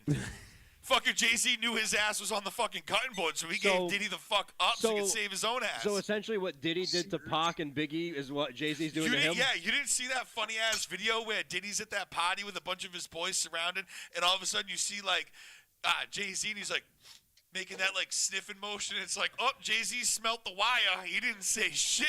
Like that's why he gave everybody the fuck up. Mad funny, but I firmly believe that Jay-Z ratted on everybody. I on would be this live. surprised. wouldn't be Jay-Z's the surprised. biggest Why do you bitch in think hip he's hop. not implemented in any of the Yeah. fucking things? Why do you think he's not even being touched right now? Nobody. Bro, talking he about is Jay-Z. that dude. That dude is. He's the next Diddy though. Like what- Yes. because Diddy's gonna implicate. He's gonna be. Oh, this implicated is in like a Yeah. hard Diddy's turn. gonna Yes. get. Yes. Diddy's gonna go to court, and Jay-Z's gonna be like, He's a rat. and he's gonna point straight at Jay-Z. Yep, while he's picking off little bits of that wheel of cheese. He's just going to be eating that cheese on Diddy, stand where'd you and get being that like, food you, from? you. It's going to be If like I'm going Epstein's down, list. Y'all Yep, coming with it's me. going to be like Epstein's list, Diddy is except that not dude. sophisticated Wow, enough how to do we keep just it. go from the fucking? I just said that. I was like, this is a hard turn. This is a Love it. great turn. This is why I love this show. Yep. That's And why we I still feel- haven't even touched like any of the We cool haven't even got trades to of the the Super Bowl NFL. shit. wait. I believe that Diddy was the one that had a whole thing orchestrated with Pac and Biggie and had him killed. Like I fully believe that he is the utmost like No, mastermind I behind think all that. I think Pac got killed, and then Diddy set Biggie up I to think get killed, and because who benefited more Diddy. from Biggie's death than anybody? And Biggie. Pac. Diddy. from both. Nah. You're leaving out a massive. Nah, you're there's a leaving big- out Suge Knight and all Yeah, that. That gets 'cause wicked deep. I don't. the nothing that we Tupac- can go right the now. Tupac- I will shit. send you some shit Yeah, I'd like to see it. I love my hip hop shit, so send me because that shit. But you are talking to the man. I know, but I Listen, watched when, it and when I was when like, it comes to hip hop, like and rap beef and shit like that, I go to him. because I saw This kid will be listening to somebody in the car, and I'm like, "Who the fuck is this?" I I'm like, know, "This I is know, I dope," know. and he's like, And he'll look at me like I look at people who don't know like who won the Super Bowl in 1986. Or And the they're like, Winston 500 or yeah, something. or like, yeah, I'm like, What? are you fucking I retarded? know a little bit about hip hop, Eve. I've been out of it for a while. I used to have a very good connect. I won't name his name just for the sake of him. I haven't talked to him in a while. He knows who he is. He knew fucking everything there was to know about hip hop, Eve, from like J Hood and Dipset to like who the fuck was behind all this shit, where dudes go to jail and prison and connect and come out. Dude, all I'm telling you right crazy now, shit. you get a little bit of alcohol in Paul, and you get him talking about fucking hip hop. If you put the right music on, it and you sparks put the things. music, It Paul will sparks start things. rattling off shit Yeah. about fucking hip hop, and I'm like, it's like listening to I me learned talk it all about from Keith sports. Beat. And dude, this kid, dude, he Boys, knows. I gotta run. I'll be listening. Paul could do his own I'm gonna separate hip Later, hop Pat. podcast. Yeah, it'd be dope. Oh, did Pat just hang up? Sorry, Yeah, he said he Pat. had to go. Oh, he's like, fuck you guys, I gotta go. Fuck Pat, I was you. like, yeah, fuck you. You're talking about rap now. I gotta yeah, go. bye. Paul could do his. I've been trying to get Paul to do his own hip hop podcast. I would love to, but- I don't want to be on it. I just want to produce it. I wouldn't do it. Like I would love to Oh, get like shit. Paul and like a couple of people, like Paul and like two other people. Paul sit in this chair and just talk fucking hip hop because the shit this kid comes out with, dude. I'm telling you, he's a fucking hip hop connoisseur, man. Like I don't know anybody outside of like Craigie D. Yeah, Craig is man. He knows a lot. I know, Craig's like deep into it too. Craig knows a lot. And obviously it's his living, so he's nasty, he's dirty at it, Right. and I love it. It's but like just something that I grew you're like up one of with. those people like that. I feel like is like your untapped potential. Yeah, it's something I grew up with and I knew like a little bit because I had like the right kids who. I don't know how the fuck those dudes knew about it, but like I just listened to all like to Well, them. and- because back then you had like what, like double XL vibe, like Nah, it wasn't even about that. It was more or less buying albums. We used to All right. buy all that. We used to wait outside Best Well, Buy for think the about game it. CD to Did you- drop and so- shit like that. We used to wait outside, listen to the fucking words, and then you plug in who's talking about who and shit like that. Like, there's crazy intertwined beefs that go on. Oh, it's wicked. a fucking spider web, bro. It's And nutty. it is. And I don't know a lot. I don't know maybe even the half of it compared to some people. But it's a like, lot of fun. Oh fuck yeah, dude! It's a lot You of fun. gotta watch a lot of like there's so many video like movies. You gotta watch movies. You gotta watch State Property. Have State you- Property have you 2. sa- gotta have watch you, Killer Season. Have you watched the Fall of Diddy on Netflix yet? No, not yet. No, I'm no. 2 episodes deep, I should watch it. and bro, people like the people that are flipping on Diddy. Yeah, yeah. I mean, I'm talking about like childhood best friends. Bro, when you fuck with minors, when you fuck with underage, bro, there's no law. I haven't even got to that part yet. There's Like no, I'm only there's got 2 no- episodes in. Yeah, there's no hierarchy. There's no chain of command. It's you're a rapist or a pedophile. Fuck you. You're done. You're out. You're on your Yeah. own now. You're fucking. There is no. You don't get no. Right, we due know- you don't we- get no streets process. we No know due process. we know for the better streets. than Yep. we know better than most. Yep, that's yeah. why they make sidewalks, motherfucker. Yeah, Because the streets ain't for everybody. Shit. but the Fall of Diddy is a great. It's on Netflix. You got to watch it. Mm-hmm. You got to watch it, dude. I'm still wish I could find that fucking hip hop documentary that was on Netflix that I watched that one time, and I went through like 6 episodes of it, and I was like, this is fucking amazing. You hadn't seen it, dude. It was so good. Yeah, You would have fucking But, loved it. You got to be talking about the one. You got to be talking about the. I know fucking, we've talked about it. You're the one with the half face. It's hip hop something. Yeah, it's got 50 on it and Yeah, shit like like- that. Yeah. And it had like Kanye back in the day and how he came up and the whole documentary But about there was how. so much shit about Remember how they beef thought and, Little Bow Wow was a chick? Yeah. And yeah. I can't say that's a homie, bro. Yeah. You know what I mean? And he's like, what? And he's Yeah. like, that's a fucking. I fucking pissed my pants because the way he said it, he thought he was, look at this cute little girl and it's fucking Bow Wow. Which poor Bow Wow, he had some fucked up things happen to him. Bro, you I mean, know. think about all the shit that like Bieber's going through now, like with Diddy. That happened to Bow Wow and first. dude, it happened to all of them, bro. And Yep. like that's the Fall of Diddy, bro. Like Hip this, Hop that- Evolution. Thank you, Lindo. Hip Hop Evolution. He's right. Is that what that was? That's what it's called. Yes, sir. Yeah, Yes, sir. it was fucking Yup. phenomenal It's a- documentary. Yeah, dude, I watched that. I watched is that that like the one showing first on my year I fucking owned my house. Like when me and Modi bought the house, that was the first thing that like we watched because my TV was still above the fireplace. Dude, I it was, have the it was snap. such a good documentary. It is. It's a wicked good documentary. It was so good, and but yeah, like that. The Fall of Diddy has been phenomenal for me. I don't know. We'll get into the Super Bowl in a second, but I promise. We're gonna try. I but promise. The fall of Diddy is like this whole shit has been fucking out of control, dude. Like, and now like this documentary hit Netflix within weeks of Diddy like getting apprehended. Because they had it all. It's already It been just took a shot, couple- done, produced, and done. They were just waiting for the right moment to Yup, fucking release it's already it. been cut, and they just Bro, dropped it, shit bro. was fucking nutty, dude. It's orchestrated. I wouldn't be surprised if Suge Knight has something to do with it, I'm telling you. Oh, Suge's Wouldn't got be his surprised if Suge's Suge got Knight his has fucking something fingers to in fucking do with it, everything. bro. He knows- That dude Yup. is And you serious. saw 50 call Big Meech a fucking rat, right? No. Oh, you didn't see that? No. Oh, I wouldn't be surprised if 50 Cent's not alive much longer. You Not, call- I don't know, dude. Nah, I think 50's got enough clout now where he's Over fucking Larry Hoover? bro. This dude 50, started the fucking Gangster Disciples. He started the Chicago Street or but, whatever. But 50 runs New York. 50's Diddy's the reason Gangsta Diddy's going everywhere. down is because of 50. Yeah, I know that. I don't know. Like Larry Hoover, though, bro. Larry Yeah, Hoover. big That Meech. motherfucker was in the Larry Colorado. Hoover. I'm pretty sure that dude was in the Colorado Supermax for a reason. You know what I'm saying? I'm like, you don't fuck with Larry Hoover, bro. Big Meech. Nah, I'm good. Yeah, all right. Sprucey goosey, fucking yeah, hip hop. We can do. I mean, we could do a whole goddamn thing on hip hop. I know- That's I a know- spiderweb of shit that we probably don't have time for. Nor do I have the preparation for. He is right. I do like it. I do know like a decent amount of shit like compared just based off like what like my friends used to do back in the day when I used to hang with them. My boy Keith, name off the top of the head, like that's the one dude I learned pretty much everything from that I could possibly learn about hip hop. And then as you like see things, once you build that foundation of like knowledge of You like grow where like people anything started else. from, Yeah, of you course. look at like the tabloids and the media and how Yeah. things happen, like the Yeah. whole 50 Cent. I mean, not 50. The whole P Diddy and Shine thing, the whole shooting that was going down, the shooting in the club, why fucking Shine got deported and shit like that. I'm pretty sure it was because of minors and shit like that, and the shit that you're seeing now. It was like an Epstein thing. He was like, "Fuck you, I'm out of here," and there was a whole shoot. I could be wrong. Who the fuck knows? Yeah. But there's a lot of things that go with that whole fucking genre that it would have to be a whole fucking show for that But because I don't know enough. While you two were talking, I wanted to kind of like find what I was looking for. Right. And it was the guy implicated on, you know, they tried some guy for murder for Tupac and Biggie like a year ago in 2024, and the guy came out and the guy testified. He goes, "Hey, I was paid $1 million twice back in 1990 whatever year it is," Damn. and he goes to shoot Pac and Biggie, and he goes, "It was from Sean Diddy." And he goes, "I have the receipts, I have the stuff," and he he implicated him Which by is testimony, Nutty though.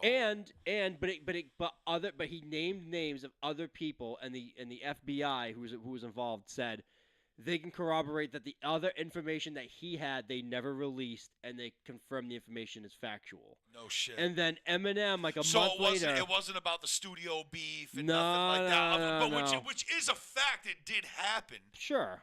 Right. But they said it was no. They said like the information that he gave was good enough where they were like, okay, he's telling us the truth. right. And then a month later, Eminem dropped a song, and in that song, he made like a P Diddy murdered both of them reference. Yes. I And remember then that kind of set it off, and it was like more stuff started to trickle out, and other people started to be like, yeah, this actually happened. This was a thing. Like, ooh, nice, good. You covered most of it. That's where I kind of learned from it, and then I More started. full than I thought. And then I start on like TikTok, YouTube. You go down the rabbit hole and Yeah, things it's like nutty, the dude. algorithm. I would have to refresh and go back through to be like, oh yeah. Because like I said, man, like I just unfortunately I've seen so much shit about. It started with the guy implicating Diddy in court in documents and saying like, yes, right. I and- was there. This happened. I was paid. I have receipts. Like, Right, and honestly, I don't think that really anything came out about the Biggie Pac shooting, like you know how Being they connected. being connected until late.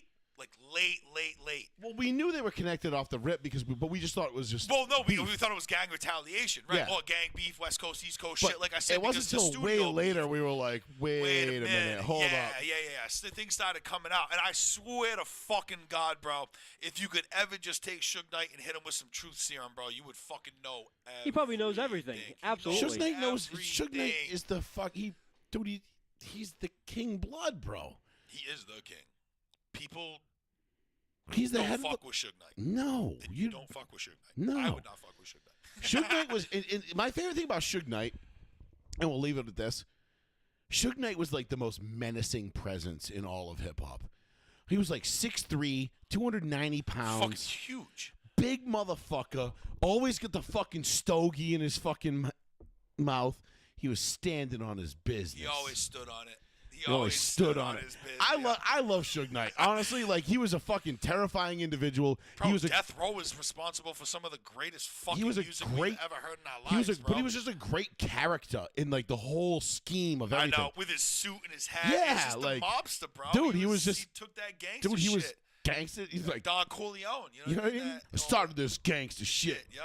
And this the motherfucker thanks I get. Hello. Yeah. That was- That fucking. That damn, was bro. that was Aftermath, I think. But No, that was 2001, right? yeah, it was on Aftermath. That was when Trey left Death Row. Oh yeah, yeah, I started. So yeah, it was 2001. Yeah, right. 2001, Aftermath Records. I mean, yeah. Track 17. I believe you're right. Oh, no, I think that was Murder. I'm a motherfucking murderer. I'd have to go through the track list. My bullets stick to his brain like a magnet. Oh no. Track 17 is my favorite, but I can't say the name. Some L.A. Oh, Yeah, is that that's banging. I love that. Goddamn. Oh, that's a great jam, dude. I know. All right, let's get into some Super Bowl talk. I know Sean wants to get out of here at like a reasonable hour tonight, and that's probably not going to happen now because, Because fucking kids wake up and they just don't go back to sleep. Same with my dogs, bro. dude, first of all, you got to train your dogs. Second of all, you got to train your kids. You can't train Fucking them. train a kid. You train that shit. You train it with an elbow. Give it the Jey Uso treatment. Like, Wrong kid. right? So That kid's fine. That kid wakes up and he's also angry. Sean, I don't know if everybody knows this, but Sean's 5-year-old's favorite six-year-old's favorite wrestler won WrestleMania, No, Royal Rumble. Royal Rumble. Sorry. Explain to me, Sean, the mood in your house when Cole got to witness that. It was legit like we were in the audience. He got up on the couch and did the whole motion like yeet, like waving his hands. He wore the Jey Uso shirt to school Monday. I'm 99% sure he wore a Jey Uso shirt today too because he has like multiple now. So I get through like my wife's, our wives text back and forth all day, every day. Yeah. They're best friends. It's what they do. And Your wife and my wife talk more than me and my wife talk because we just don't have time. Right. Flat out. And so I knew about this.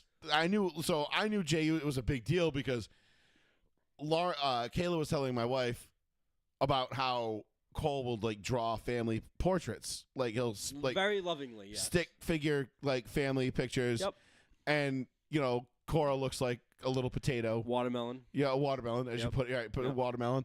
And then there's always Jey Uso somewhere, and you can always tell who because everybody looks the same. Mm-hmm. Except Jey Uso, it just says yeet Yeet on his shirt. on his shirt. And sometimes he is wearing sunglasses. Sometimes. And he's I thought that was the funniest shit. Like when Lauren told me that, and she was describing to me like how he draws the pictures, yeah. bro, I fucking died. I'm like, that is the glory of being a 6-year-old kid and in love with wrestling. Like that is what Vince McMahon and whoever, like when they envisioned this Yeah. thing, that is exactly what they wanted, was So- that kid to have that much fun watching this product. So whenever they come around this year, because John Cena's retiring, this is his last year doing anything ever. I am. He's still there? This is his last year ever. He's retiring forever. I couldn't see him. Haha. Shit. Never mind. All right. So we are gonna take him to go. We're hoping it's like when Jey Uso is gonna be there too. So we want him to like experience it because this is like his like everything. His whole life is about wrestling right now. He's like, he's like, Jey Uso was, he'd probably kill that guy. It's like everything he like relates back to somehow like it's like wrestling related. Like if he had to draw, he doesn't know what a funeral is, but if you had to have him draw a funeral, he'd be like everybody be in suits, Jey Uso there, cut off T-shirt says yeet. You know what I mean? It's just like I fucking love the awesome. fact that he's that obsessed with it. Like it makes me so happy. he's every day. What did you think about the Royal Rumble It from an it was- adult standpoint? It was good. It's wrestling's very enjoyable. It's very entertaining again. It's like for a long time it was just cheesy, like shove it down your throat, stupid shit. But right now it's fun. Like it's enjoyable. I don't think I have watched wrestling since like Brandon Pimento. But you know what's good about wrestling? I enjoy wrestling now more than ever. Like Owen Hart was still alive. Well, that was 97 then. 97, 6, yeah. So that's the last time like I watched wrestling. But like I like wrestling like I watched like I was the big 9. event. I was fucking I watched the 9. big events. like I just, like that it's fake. That I really do. Because you? yes, I don't- because yeah, okay. I get so invested in like the Patriots, and I will like hate fuck watch the Patriots. And I'm like, you fucking pieces of shit. Right. And it'll ruin my day for like hours. And I'll go upstairs and I'll be like, let me fix this. Fucking break it. Knock my phone off. And I'm like Ice Cube in fucking like 22 Jump Street. And I'm like, oh, Give me it's this a piece- fucking yeah. turkey. Right. Something goes wrong. The turkey leg's like not coming off. I break the turkey leg Oh, off. yeah. I'm just Yeah. I'm like in like a half-ass bad mood, but then I can't be in a real bad Yeah. mood. When Ice Cube finds out that Jonah Hill banged his daughter. Yeah. That was the best part of the movie. How So- do you know this? So to watch like How you know him? a mock sport in which the outcome is predetermined. I don't know who's gonna win, but they're gonna tell me who's gonna win. It's a never-ending story, so I'm like, I like it. It's mindless entertainment that's always being refreshed. Yeah, It's yeah. never a repeat. If I want to go back and watch a repeat, it's cool. Sometimes it's accidentally super violent, like someone got stabbed by accident the other day, which was fun to watch. Cool. Like Like actually stabbed by accident? yeah, it was a fuck up. Like he should have moved and he did it, and the piece of the chair was broken, so it like fucking impaled him. And then he's Alec like, Baldwin's fuck. like, you lucky fuck. Yeah. Yeah, it happens accident on him, but he gets stabbed. I shoot somebody. Everybody gets a But I've noticed my son is starting to get more extreme with his wrestling Oh. because in the WWE game we play on PlayStation, you can light tables on fire. And then And throw put, somebody through it? yeah, and so he's like, could I light one of my toy tables on fire? And I'm like, no, you can't, because we have a house, and you would destroy the house. Like, Be like, absolutely not. yeah, be like, yo, all right, listen. There are video games, and there are real life. This is the time you have to have the. You know what you should let him play? Just let him play Grand Theft Auto. Yeah. Nah, Just let him play Grand Theft Auto and be like, see what you can do here? Very different. You can't do this in real life. I don't think Right. I don't think the intention's that. I think he would like shoot a bunch of people, and then he'd be like, yeah, I want to go back to wrestling. You'd be like, I don't have to. It'd be like, yeah. But yeah. think Be like, about, I don't give a fuck. but like you knew when we were growing up. I let Dylan play Grand Theft Auto when he was like 9. Yeah. Uncle Nick got pissed. Yeah. I was like, what? What? I'm like, Teaching them what you can't do in the real world. yeah, it's fucking video That's games, the point bro. of video games, right? Is you're supposed to be able to escape and do things Yeah. that you can't I do in showed real her how to life. pick up hookers, get laid, and then let her out, and then run her ass over and pick your money back. You Uncle never Nick- you never got the exact amount of money back No, though. You no, always no, lost like because they $7. Because they knew the guys at the fucking gaming They program. knew do we it. were all fucking I was scumbags. like, where'd that degenerates. $7 go? I'm Oh my like, god, I just paid $65. Why'd I run this bitch over and get $20 back? What oh the well. fuck? Yeah. you run her over again, hoping the Yeah, more money yeah, pops out. Yeah, yeah. Nah, then you just go start running people over and run back and then grab the money. You know? No, the only game you can do that in where you get more Gran Turismo. enjoyment out of killing something that's already dead was Turok. Yeah, or God of War. Like Or I said, God of War. God of War was the best because God of War 3, you could beat the fuck out of a dude's ass even though he was dead. You could still fuck him up. Like, just keep tossing him around and smashing the fuck out of him. Like, his body wouldn't, like, disappear. Now that And wasn't it still acted like a that was when he still had the God of War 3. swords. It was God of War 3. He Yeah, still the had the tool, swords. the He- chainswords. He didn't have Mjolnir yet. Mjolnir's like now. I haven't played now. The Now last it's God like- of I haven't War, had the last this. God of War I played was on PS3. PS3. Because that's the last one we had. Well, that was now- God of War 3. And they never made it home that day. Oh, is that what that was That- from? yeah. And they That was the when Lauren went to you. Remember you took Lauren to Best Buy in your Audi Yup. on my birthday, Yup. and she bought me a PS3 for my birthday. Really? Yeah, Oh. and remember that was the day, like, and, Yeah. and it was just snowing, Yeah. and you took her to Best Buy, and it was like, and they never made it home that day. Yeah, and this That was became the a joke. big joke about like, and they never made it home that day. You know, Yeah. like it was, I don't fucking know how Like I it was said just that, they were but just it's going still out a the running Fonz joke. Corner Yeah. back from our parents' house in Dartmouth, and then Lauren went and bought me a PS3 for my birthday, and I played the fuck out of Gran Turismo and God of War. Yep. And it was fucking awesome. I love it. I still have it. It's still sitting over there somewhere. I'll hook it up on my retro station before long, but it's not really that retro, but it's retro now. But I got the N64 up and running, Yeah. and me and him we were playing Turok earlier, and bro, I'm telling you, the sound effects in the original Turok are still the greatest sound effects of any fucking game ever. Does that still have GoldenEye or no? I have GoldenEye, yes. Where you can play fucking Odd Job and get on your knees and just fucking take off and no one Yes. can shoot you? Shoot over you. Holy fuck, we were trying to play Turok on N64, and I'm Dude, just like, going back to old games It is hurts so your eyes. hard, no, dude. it's just the controls. I'm like, I'm trying to do too much. And it's like, oh, yeah, this isn't Call of Duty. Yeah. This is just move left, strafe right, shoot. And, like, you shoot in the general area, and the guy's fucking dead. I'm like, Yeah. oh, yeah, The that's hitbox right. is so wide. Yeah, you I'm don't like, gotta be super oh, accurate. Yeah, right. I'm not like, this isn't, what do you call it, like, when you headshot, body shot, Halo. yeah, like where they give you certain, like, damage per shot. Oh, like, SWAT. yeah, no, but you know what I'm saying, like hit damage, like hit points Yeah, per. Fortnite and stuff like that. They Whatever do the that fuck shit. it is. Yeah. I forget what it's called. Damage something. Yes, I know what you're talking about. Yeah, Distribution. Like, Yeah. Like, oh, you hit a guy in the chest, he dies twice. Once in the head, Yeah. 80 times in the legs. Yeah, you shoot him in the ankles, you're not going to get the same Right. hit points. You're 80 gonna put times. him in the Like, fucking head. it's like, I've lost so much Yeah. blood. So, I'm still coming, though. Still coming. but yeah, right. But I have a WWE game downstairs too. I don't. Is I it No haven't- I haven't- Mercy? I don't know. It's on N64. Keep me away from it. I don't know how like good because like so my basement flooded about a year ago. You might remember, Paul remembers Yeah, this, but I remember. you might remember my basement flooded, and my N64 was on the fucking floor in a cardboard box. So I think a lot of the games that were on the bottom of that box got fucked, and like Star Wars Rogue Squadron doesn't work. Oh. Shadows of the Empire doesn't work. I'm like, fuck. So now I got to go to Bowser's Basement. Great place. I have no problem going and giving them my money and buying their shit. I got to go and replace all these games now, which is not a problem. Ain't a problem. Ain't a problem. Ain't no problem. But I Sucks, just though, because they are good games. they're And they're great. like $30 a piece. Yeah, You're like, and fuck. right, it's like they're like half price what they were fucking 30 years ago. I'm like, Why fuck. can't we just have an N64 that just has a massive hard drive Yes. and you just With plug everything shit in in it? and They it have has it. all the fucking games? They Although have it. they're coming out with it. Yeah. It comes It out comes like in May or March. March. The guy first told quarter. us, yeah, it's like $250. Cheap. It's a 64 emulator. Lindo like was telling me about it. He's G something. Yeah, Lindo- G4 Lindo's in here. yeah, he was. Yeah, no, that's why I Yeah. said his name because he What's was. up, Lindo? He was telling me about it at work. the other Those night. are all cheap N64 games anyway. Not anymore, bro. We went to the fucking thing. They're mad money.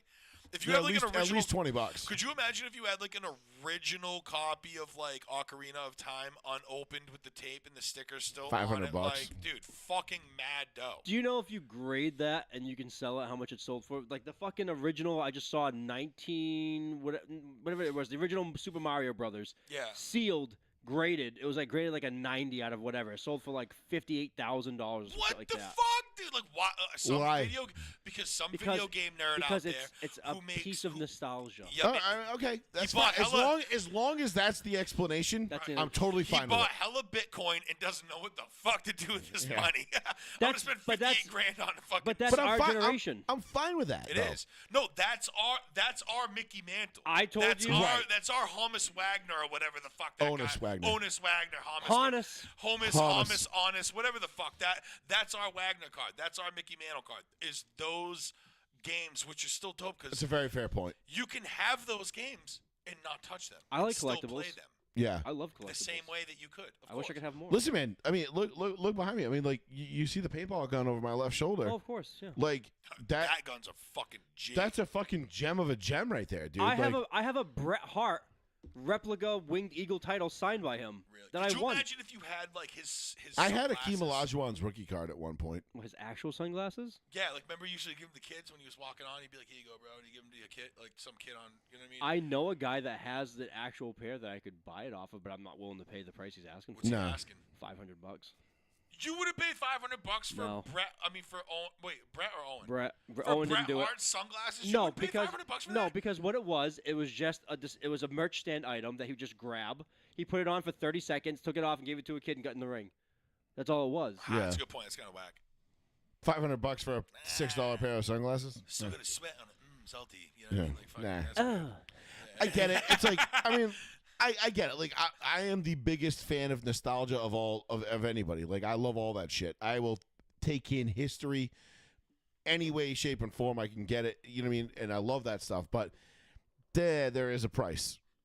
There is a price. Yeah, I'm not doing that. Yeah. $58,000, absolutely not. But our If generation is now if money's coming not in. an option, it's one thing. But our But generation is now coming into money. I unfortunately have let you gentlemen know earlier today. I made a new friend, yes, someone that just has a plethora of money to play with. I may have made a joke, and I was just like, "Must be nice." Right. Like, I'm crying, but do whatever you want with your money. You can do whatever you want. So, some people choose materialistic items for today. Some people say, I want something that I remember from 50 years ago. But if you and I have fuck you money, we don't care. We don't give a shit. Like if I had fuck you money, if I made what that gentleman made, if I hit the Powerball for $1 billion tomorrow, the first thing I'm fucking doing is hunting down Davey Allison's 1992 Daytona 500 winning car, and I'm buying that shit. I don't give a flying fuck how much it cost me. Oh, you want $1 million for it? Wow, okay. I'm buying it. $1.5 million. For what car? For Davey Allison's 1992 Daytona 500 winning Thunderbird. Holy shit! Oh my god! It's sold at the like an actual car, the auction, the Barrett Jackson auction for like $250,000. Okay, Yeah. so it was sold for $250,000 originally, Wow. and then it resold again lately for like $500,000 or $750,000. Yeah. And now it's in a museum, and it's on display. And I'm like, yeah, that's cool. I'm gonna build a museum at my private house and my private track, and I want that car to be the fucking centerpiece because that was the highlight of my fucking childhood. So it'd be like if Cole hit the Powerball when he was 40 years old, and he bought the ring that Jey Uso won the Royal Rumble in when he was 7 years old. I'm pretty sure he could probably just buy Jey Uso at that point. You're right. The Like, actual guy to you know what I mean? hang out at the house so he can relive those pictures he was drawing. You know what I'm saying? Like that's that. But I would do that. That's 100% something I would do. When you said that immediately, the first thing that popped in my mind was something very greedy, my own thing, and I was like, if I won that much money, I would go out and I would buy, because they're selling it right now, and that's why it's so fresh in my mind. They're reselling. They made 10 of the Dark Knight Batmobiles, the tank. Yes. They made 10 of them. 2 have been bought out of the 10. They're only $8 million apiece. $8 million apiece is still quite a bit of change. They're all working. A lot of change. They are not street legal, but they do work. They top out at 80 miles an hour because they are fucking gigantic. Joe Burrow owns one. That's awesome. And somebody else who doesn't want to be named owns another one. But I would buy one of them. And it's a working Batmobile. Listen, if I hit the Powerball for $1 billion tomorrow, I'd buy it for you. And Joey's like, sprinkles it. Sean's It just like- shows up on my front lawn. Sean's like, where the fuck am I supposed to put this? I'm in the backyard like this outside, just looking at it.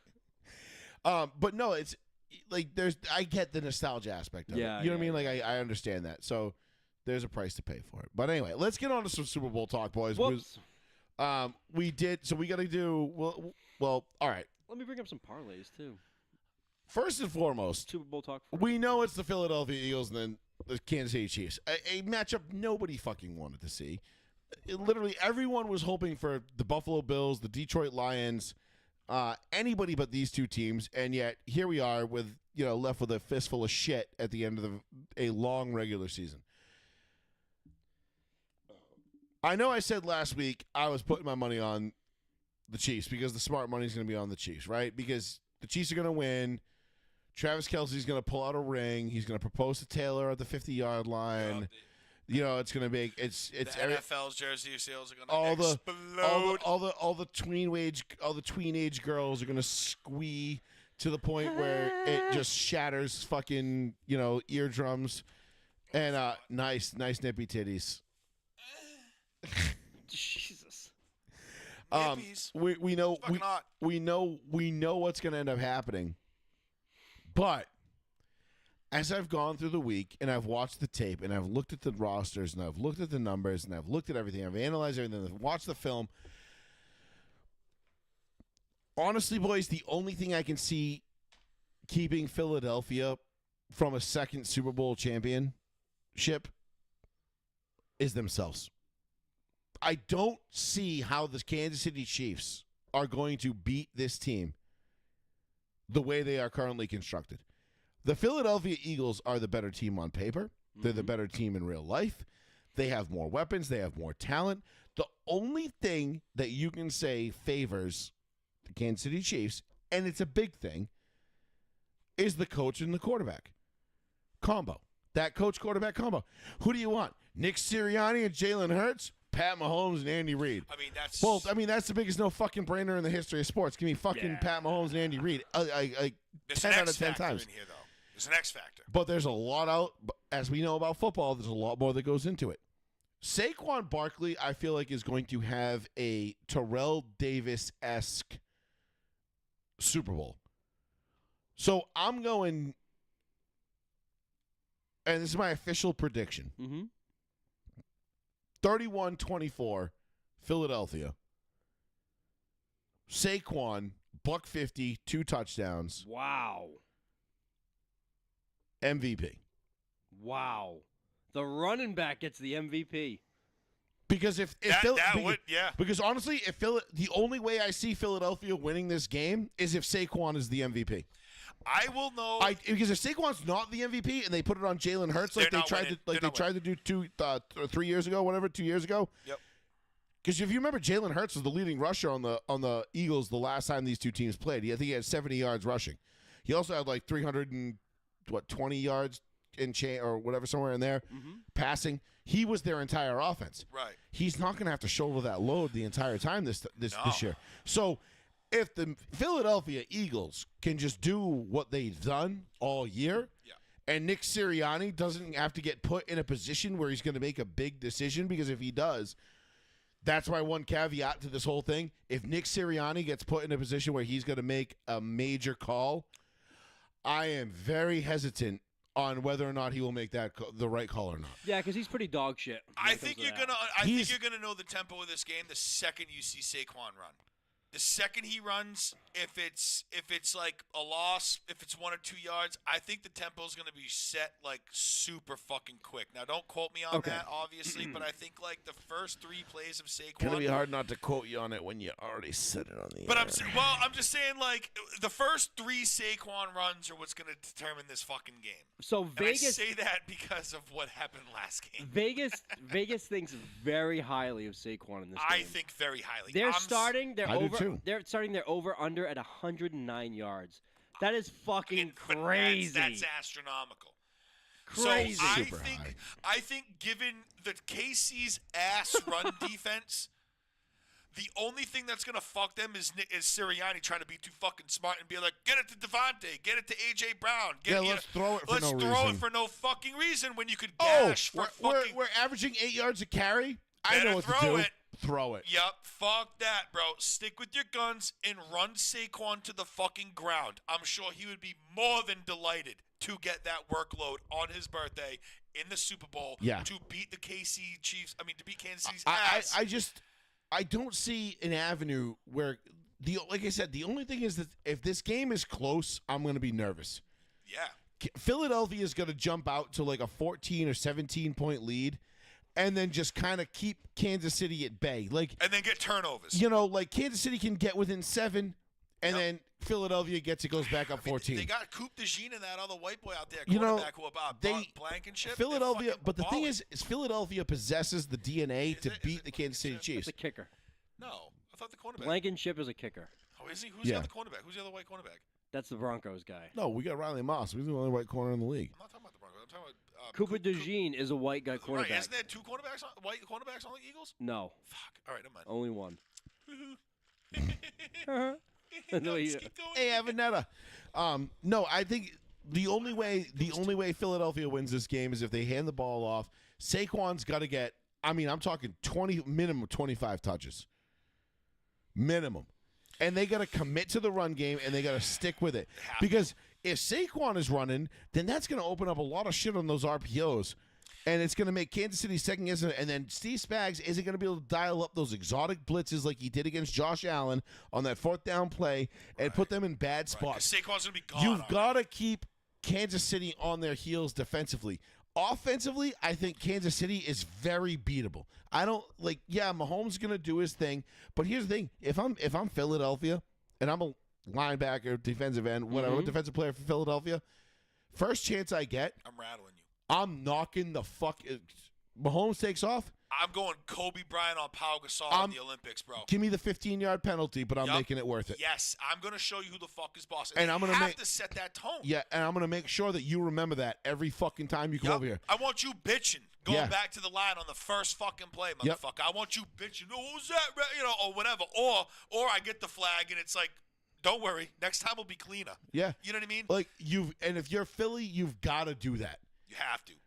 Now, throw dirt. Bill Romanowski this shit. You've do got whatever you have to do to get this play, ring. I don't fucking play care. fucking dirty. Yep. Even if it means a suspension into next Because guess year. what? If you just it's a glancing blow. Right. you know you're getting the 15-yard penalty anyway. Yep. So you might as well fucking just clean his clock and take him out. Pretty much. I don't give a fuck if Travis Kelce's 3 or 4 yards out of bounds. If Carson Wentz has to come in and play fucking quarterback on Sunday, so be it. I will fucking stand up in my seat and cheer. Yep. I will be at Le Fontaine Fats, slow clapping for Carson Wentz coming off the fucking bench. Yep.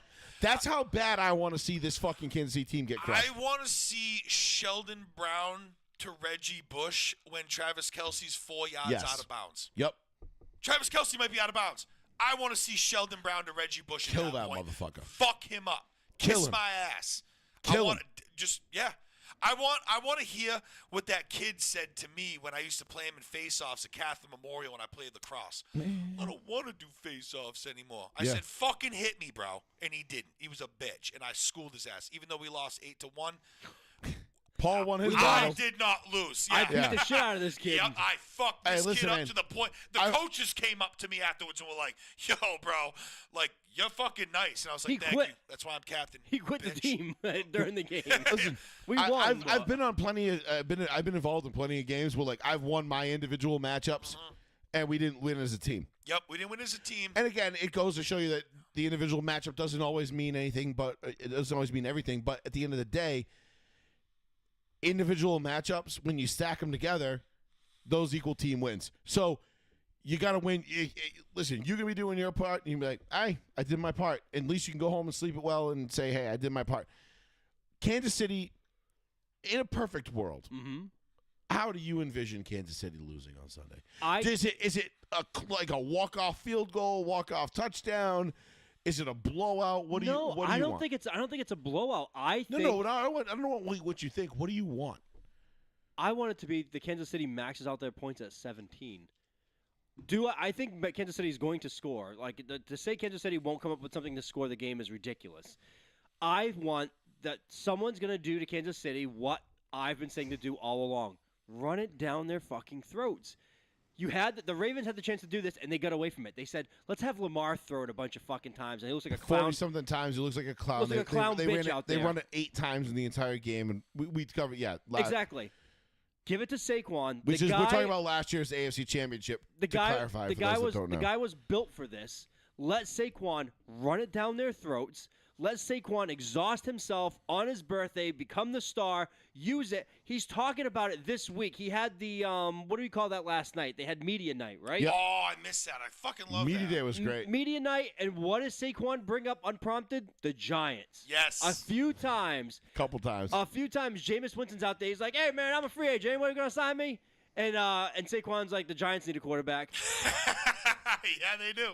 And he mentioned it a few times. He's using it as motivation. It is the best motivation you could possibly have as a person and a player to be like, I got all the way here. Fuck you. I'm going to do it. Yep. Not only am I going to do it, I'm going to do it. And against the team you told me, I pray he doesn't go there. I went there. I ran it down your throats. I had a 2,000-yard season. Yep. And now I'm going to win the Super Bowl. Yeah. Coming from a franchise that you know what I mean, like basically gave up on him and thought he was trash and got rid of him, and it's like he's washed. I'm sorry, you're the scumbag organization, and I'm gonna fucking prove that to you and show you that, and then I just busted that ball down your fucking throat, and I'm in the fucking Super Bowl now, and I fucking swear to God, I'm putting a $50 bet. Saquon goes over 200 yards. It's Maybe getting higher 100. every Maybe time. 100. Maybe 100. Wait a minute. I 200. might put $100 on Saquon going over 200 yards. 200, no. 150, yeah. 200. I think he's going to end up with like 156, 157. In the Super Bowl, that's incredible. I'm not going to lie. That's amazing. Because I think the offense is going to run through him. Bro, you saw what Dalvin Cook did to this fucking KC run defense, I know. bro. He fucking lit him up. I agree. Now give the second coming of Chocolate Jesus Christ, and he's going to fucking annihilate you, bro. But I'm here's- I hope so. fucking Here's the thing. Let's go. How did we start this? How do you take the quarterback head coach conversation out of it? Do you trust Sirianni and Hurts, or do you trust Reed and Mahomes? No, I don't fucking No, of trust course Sirianni at all. I trust Reed and Mahomes 1,000 times. Of out of 1,000. course, but we've How do you- seen them before. How do Everybody you knows take their How do you game. take that away? Not letting them on the field. Smoke them. Fucking run that clock out. Let Saquon exhaust that defense. And just what run was it and what when Philadelphia lost on that bullshit ass fucking pass interference call? We all remember the fucking nonsense that led to that Kansas City win Yep, 2 years ago in the Super Bowl. that Philadelphia Eagles team is more or less the same. I think it's At better least- defensively, I think better defensively now better running back. than they were. But what's the biggest difference? They have Saquon. Yes, They didn't have a running back. Like I said, committee. Hurts was the leading rusher in that game Yeah, with 70 yards. You can't have that. no. So they were asking Jalen Hurts to do too much too early in his career, too young, and it almost worked out. It really, I mean, honestly, if that flag is called incomplete, who knows what happens the rest of that game. I mean, if it's not called pass interference, who knows what happens the rest of that game. But what you have now is, I'm telling you, dude, I think Philly's going to win this thing. I said it a few weeks ago too. I think so too. I know. I wasn't here They're last the better week. team. I know everybody's out there. Oh, Mahomes is inevitable. No. Mahomes is I inevitable. have a good feeling about this. But year, bro. but what would be better for you guys? Would it be better for the Chiefs to just get fucking run out of the building and never have a chance at, or like the Chiefs are driving, it's 31-24. The Chiefs are driving. They're on the 15-yard line, and Mahomes throws an interception in the end zone to end the game. Nope. I'd rather no. see Commanders Eagles all over again, just in No. Chiefs uniforms. See, I would rather see. I'd rather see 50, I would 52 to love- fucking 14 No, or 24. you don't. No, you No. don't. And here's why. I want to blow out. Because you know at the end of the game, if that exact scenario happens, they're gonna be like, "Oh my Flag, God, there was a flag, fucking pass hold it. interference call." No, Tony, no, I'm Tony saying- Romo. Oh, wait. Hold on, Jim. Hold on, Jim. We got a flag. Yeah. You know that stupid fucking. No, I know that. I'm saying like let's say Patrick Mahomes throws a game-ending interception on the final drive. He Russell Wilson's it. He Russell Wilson's That would it, be and beautiful. and it's over. That's great for me because it kills that narrative that Mahomes can't be beat. Nah, but it does because he because- was this close. I don't want him No. to even be this close. I Yeah, want him but- to be Tom Brady, Tampa Bay. Yeah, but Paul, everybody. touchdowns. But so many people have been this close. That's the NFL. Yeah, but the KC's whole fucking season was this fucking close, and that's why they're there. I want them to be fucking exposed, bro. That's I don't know. They That's their shouldn't story, even though. be But there I by feel like like- 9 points or 12 points. They shouldn't even fucking Hey, be they here. deserved it. They got there. Fuck that. Hey, listen. They still won. I know. They got but some fuck. they got some gifts. They got some fucking they were showered with gifts along the way. Gifts. God damn. We know that. And all these people that are sitting there, like, even Julian Edelman's like out there, like, oh, what do you think? The fucking refs are fucking out there, like, colluding, like, oh, Yeah, 17. no holding calls in 3 Super Bowls. And Get we're like, the fuck and, out of here, it's bro. like, bro, like, are you watching the same games we are? Come on. Like I know you're up and coming with your podcast, and it's a great thing, and you're doing Yeah, really yeah. good. Even But don't Kelsey said fucking, it. like I said, don't piss in my face and tell me it's fucking raining, dude. Right, like, right. I know you're Julian Edelman, and you're great, and you're good at what you do.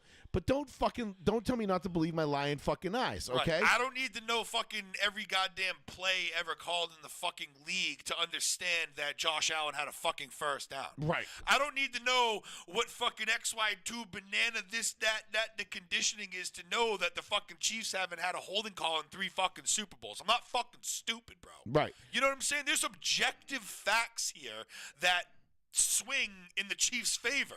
Like gargantuanly, if that's even a fucking word. I just wanted to use that because it was in South Park mad years ago. My penis was mastodonic in size. Gargantuan. Even, yeah, so I just, whatever. He but assured me that I'm his just saying, penis like, was I don't fucking, especially small. like you said, guy. Yeah, Sisma. Sisma. You don't need to piss in my face and tell me it's fucking rain, dude. Fuck off. And so fuck off. Like, and I listen. I get it. I know all these guys, these purists out there. They're like, oh well, how hard it would be to rig a game. It's like, yeah, dude, we're not accusing the refs of rigging the game. What we're accusing them of is the same shit we accuse them of what they did for the Patriots for the last 20 fucking years. Like, you guys get timely calls at timely spots that just really happen to work out in your fucking favor. Yep. And when it happens over and over and over again, and don't get me started, but I happen to notice patterns, not just in football, but in other things too. And I'm not going to sit here and be told to not believe my lying eyes. Like, I'm not doing it.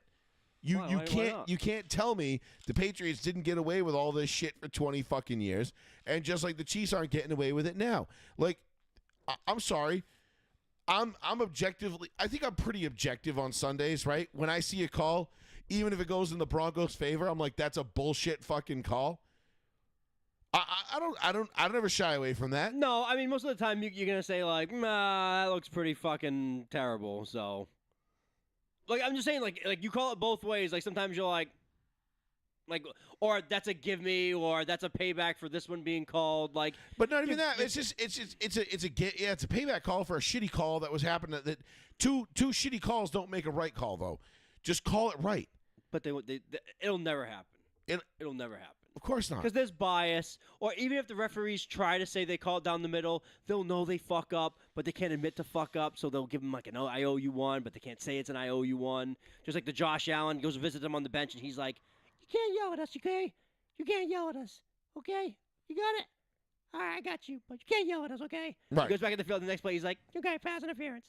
It's like, what the fuck was that? Yeah, it you was- just told them don't yell at us, and then the very next play, you get a phantom pass interference. Yeah, it was that game was me and Paul watching that one together downstairs. It was just like, really? Like, really? He's at the upper echelon now where he gets all those calls, though. Like, I've That's it. never seen an official go over to the bench And explain. and talk to a quarterback Right. after a play. And rubbed his pads and patted him on the pads. Yeah, and then like kissed him on the I've neck. never seen that before ever in my life. Like that was egregious to me. But nonetheless, it's the NFL now, and this is the world we live in, and The this is the best- shit we have to deal The with. best was watching former defensive players react to that video. Oh my god! And you see them go, oh, that's almost like every Asian video. Oh! Like they just get angry like watching the video. Yeah. do the what? No. Emotion. He going to the sideline, just screaming. So, I think I'm officially picking Philly 31-24. All right. I'm going Saquon $155, 2 touchdowns. So I'm going over 150, 2 touchdowns. Jalen Hurts, I think, is going to throw for 1. That accounts for 21 of the 31. Where's the 4th touchdown coming? Philly defense. Okay. Philly's defense is going to score. Because I think that defense is tenacious and they're opportunistic, and I feel like they're going to cash in. Or maybe not score, but they're going to set Philly up real close. I want to say the final score. So Jalen runs for 1, throws for 1, Saquon runs for 2. I want to say 28-17. Like the Chiefs score, I'm positive on. I'm positive on 17 for the Chiefs. But for the Eagles, for me to say 4 touchdowns and no field goals, I find hard to believe. So I'm either going to deduct a touchdown and add a couple of field goals, or I'm going to add a field goal to the touchdowns. So I'll make it 31-17, or I'll make it 27-17. I'll go with 31-17 as my final score. Okay. So we got the same final for Philly, 31. Yes. What do you got? But I want it to be like I like the chance of them having no field goals. I almost seem as impossible. I got it like a 27-28 game, dude. Fuck! I don't want that. I got it like a 2-point conversion type win. A scoregami? A missed field goal. I don't know, something like, you know what I mean? Like, So you think it's going to be close? yeah. Oh, Listen, I don't God. think it's not going to be close. I think it's gonna be real. I think it's going to be very. a score guy. I think it's going to be very, very back and forth. I think it's going to be a seesaw game, like where and I ultimately I just think Philly's talent and their skill is going to preside over what the Chiefs have. And again, like we talked about, the Chiefs have gotten pretty lucky all year. And hey, listen, you can say good teams make their own luck, and I subscribe to that to a degree. But it really I just think Philly's just better. I think that Philly with Better defense Philly with Saquon is a different and animal. better offense. Yeah, they're better on both sides of the ball. Coaching, Chiefs having spades. It's Not even close. That's the only thing that scares me. Yeah. Quarterback, Chiefs having spades. Because like I said, if it comes down to a Nick Sirianni coaching decision, oh my God, it's less than 50-50 at that point. You might see that man in a green shirt that making this pose come out. Yeah. If it comes down to the fourth quarter decision, Nick Sirianni's on the sideline, and they're like, "Sir, we're going to bring us down to the punt team. It's 4th and 23." Nick Sirianni, go for a run. Freddie Kitchens enters the chat. You're like, wait, what? No, not Freddie Kitchens. No. My God, I can't. The ghost of believe- Freddie Kitchens still haunts us. Dude. Fucking Freddie Kitchens. Dude, Freddie Kitchens single-handedly almost ruined Baker Mayfield's life. Dude, it really did. So that's our Super Bowl prediction. We all got Philly. do you want to do a few prop bets? Yeah. What do we got for? I already gave you mine. Okay. Saquon over 150 and 2 touchdowns. I want to do weird ones. Well, like how long the national anthem is. Nah, fuck Who that. wins the Puppy Bowl? Like Puppy No. Bowl's gonna be dope. Puppy Bowl's always dope. Love that shit. No one ever hates. No, like has anyone ever hated the Puppy Bowl in the history of Puppy Bowls? No. No. Hey, what about that dog that predicted like the last like 8 Super Bowl winners in a row? Oh, the retriever that just bounces the ball down the stairs. Yeah, The corgi. I mean. Yeah, Who'd he bounce this time? he hasn't done it yet. Oh, I I think he don't does know. it like on Friday night or some shit. Oh. What about this one? Jalen Hurts, I mean, Saquon it's Barkley. 50-50, so. That's pretty good. Yo, but odds. he's 100% for 8 years in a row. He's better than Punxsutawney Phil. You know, probably be wrong for the next 8 years then. So. He's like the owner. Yeah. You Kill the dog. motherfucker. Yeah. We ain't got no more money coming in, bitch. Jalen Hurts, Saquon Barkley, Patrick Mahomes combine for 6 rushing touchdowns for the whole game. No. Wait, who? Jalen Hurts, Hurts. Barkley, Yep. Patrick Mahomes. No, not Not 6. 6. Okay. Not 6. That was plus 7,000. Yeah, I bet. Jalen Hurts All got right. 2. Saquon's got 4. Mahomes got 2. Fuck. Plus 50,000. Okay, plus 50,000. Either quarterback, any quarterback, to score 7 touchdowns, No. passing or throwing, passing or running. Nope. Any player to record 506 passing yards of any kind. 506? Yeah. No. No records being broken today. 65-yard field goal Yeah. or longer. Plus 3,800. Nah. Nope. I'd throw $10 It's on already, that. it's already been done. Not gonna happen this night. Not gonna happen now. Not gonna happen. I'd Sunday. throw $10 on that.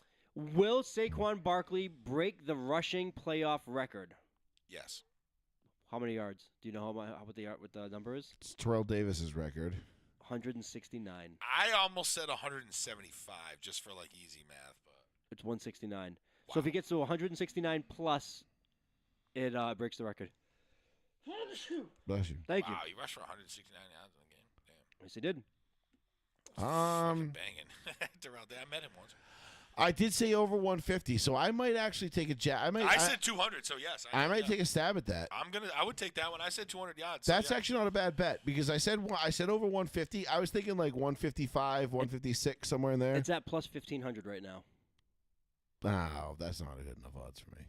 Not bad. Plus 1,500 for $10. It's $150. Yeah, that's not good enough. What about this one? Plus 17,500. Will there be a replica score of the last Super Bowl? Chiefs 38, Eagles 35. Just a No. yes or no. No. No. God, I just fucking. And then here's another good one. Lane Johnson, known to play a tight end from time to time for the Eagles. Will Lane Johnson catch a touchdown? Plus 10,000. Or score a touchdown. Doesn't have to be catch. Nah. Plus 10,000 for any touchdown for Lane What's Johnson. the guy? What's the guy's name? Lane Johnson. Lane Johnson, I'm No, going to say no. they're tight end right now, like the. You're thinking of U'u Mawanui, and that was a Patriots player. The guy right now is Dallas Goddard. Oh, it's Goddard. No, Yeah, I they was got thinking of Gogurt, somebody bro. else. Yeah, Gogurt, Michael yeah. U'u Mawanui was from Oh. like 10 years ago. Yeah. I was You're thinking. like, who's I the was guy? thinking Ooh, Uzma ooh. or whatever. I was thinking Uzma. That's CJ Bengals. CJ Ozama. Yeah, This guy? Bengals. Whoops. It says Eagles. Whatever. Super Bowl Oh, record. wait. No, he did. Yeah, no, he left. Philadelphia Eagles. Uzma. Yeah. Uzoma. Uzama. That's what Yeah. I thought you were talking about, but I don't know. Fuck Pro Football Reference. He was a former Bengal. I think he signed there this year. Oh, so do they have him on there? Because that's what I thought you were talking about. Anyway, Super Bowl MVP, last one. Saquon. Saquon is What, have to bet negative 170? he's negative 110 right now. Yeah, 110. You have to bet some serious fucking money. Yeah. He's Max Who- Verstappen. I I wanna want this to year. see was who gonna get it. I want to see who the most is. Wow! Holy fuck! Brandon Graham plus 75,000. for NFL MVP. Yeah. No, for Super Bowl MVP. Super Bowl MVP. NFL MVP. Yeah. All right, $10 wins you $75,000. So. God damn. Hold on. I want to see like the first offensive player I can like pick and like what it would be. Did Nancy Pelosi take that bet? Yeah. She did. I'm taking it. I'm gonna bet fucking $1,000. Cooper DeJean $75 plus million. 20,000. Oh, here's the first player. DeAndre Hopkins plus 20,000. Nah. He For ain't getting MVP. 20,000? Yeah. It's still DeAndre Hopkins. If he has like a blow up game and he, Hey, $10 wins you they would $2,000. still give it to fucking Mahomes. They wouldn't give it to DeAndre. Yeah, No. D-Hop would have to have 4 touchdowns and like 300 receiving yards for him to get fucking MVP. Or he'd have to have like a rushing touchdown on the end around or an RPO or some bullshit. But Right. Something absolutely um, retarded. let's You touch can say that on. word now. So let's touch on the trades real quick because the two Oh, major yeah. the two major trades that came up this week obviously were Myles Garrett and Cooper Kupp. We both know both of those guys are asking to Yeah. or told they are going to be moved, respectively. Cooper Kupp we knew was going to be moved. I think we talked about it before the Vikings-Rams Thursday night game back in October. And we were like, okay, well, if the Rams lose this, they're pretty much out of it. Fire sale incoming. Cooper Kupp is going to be one of the first guys gone.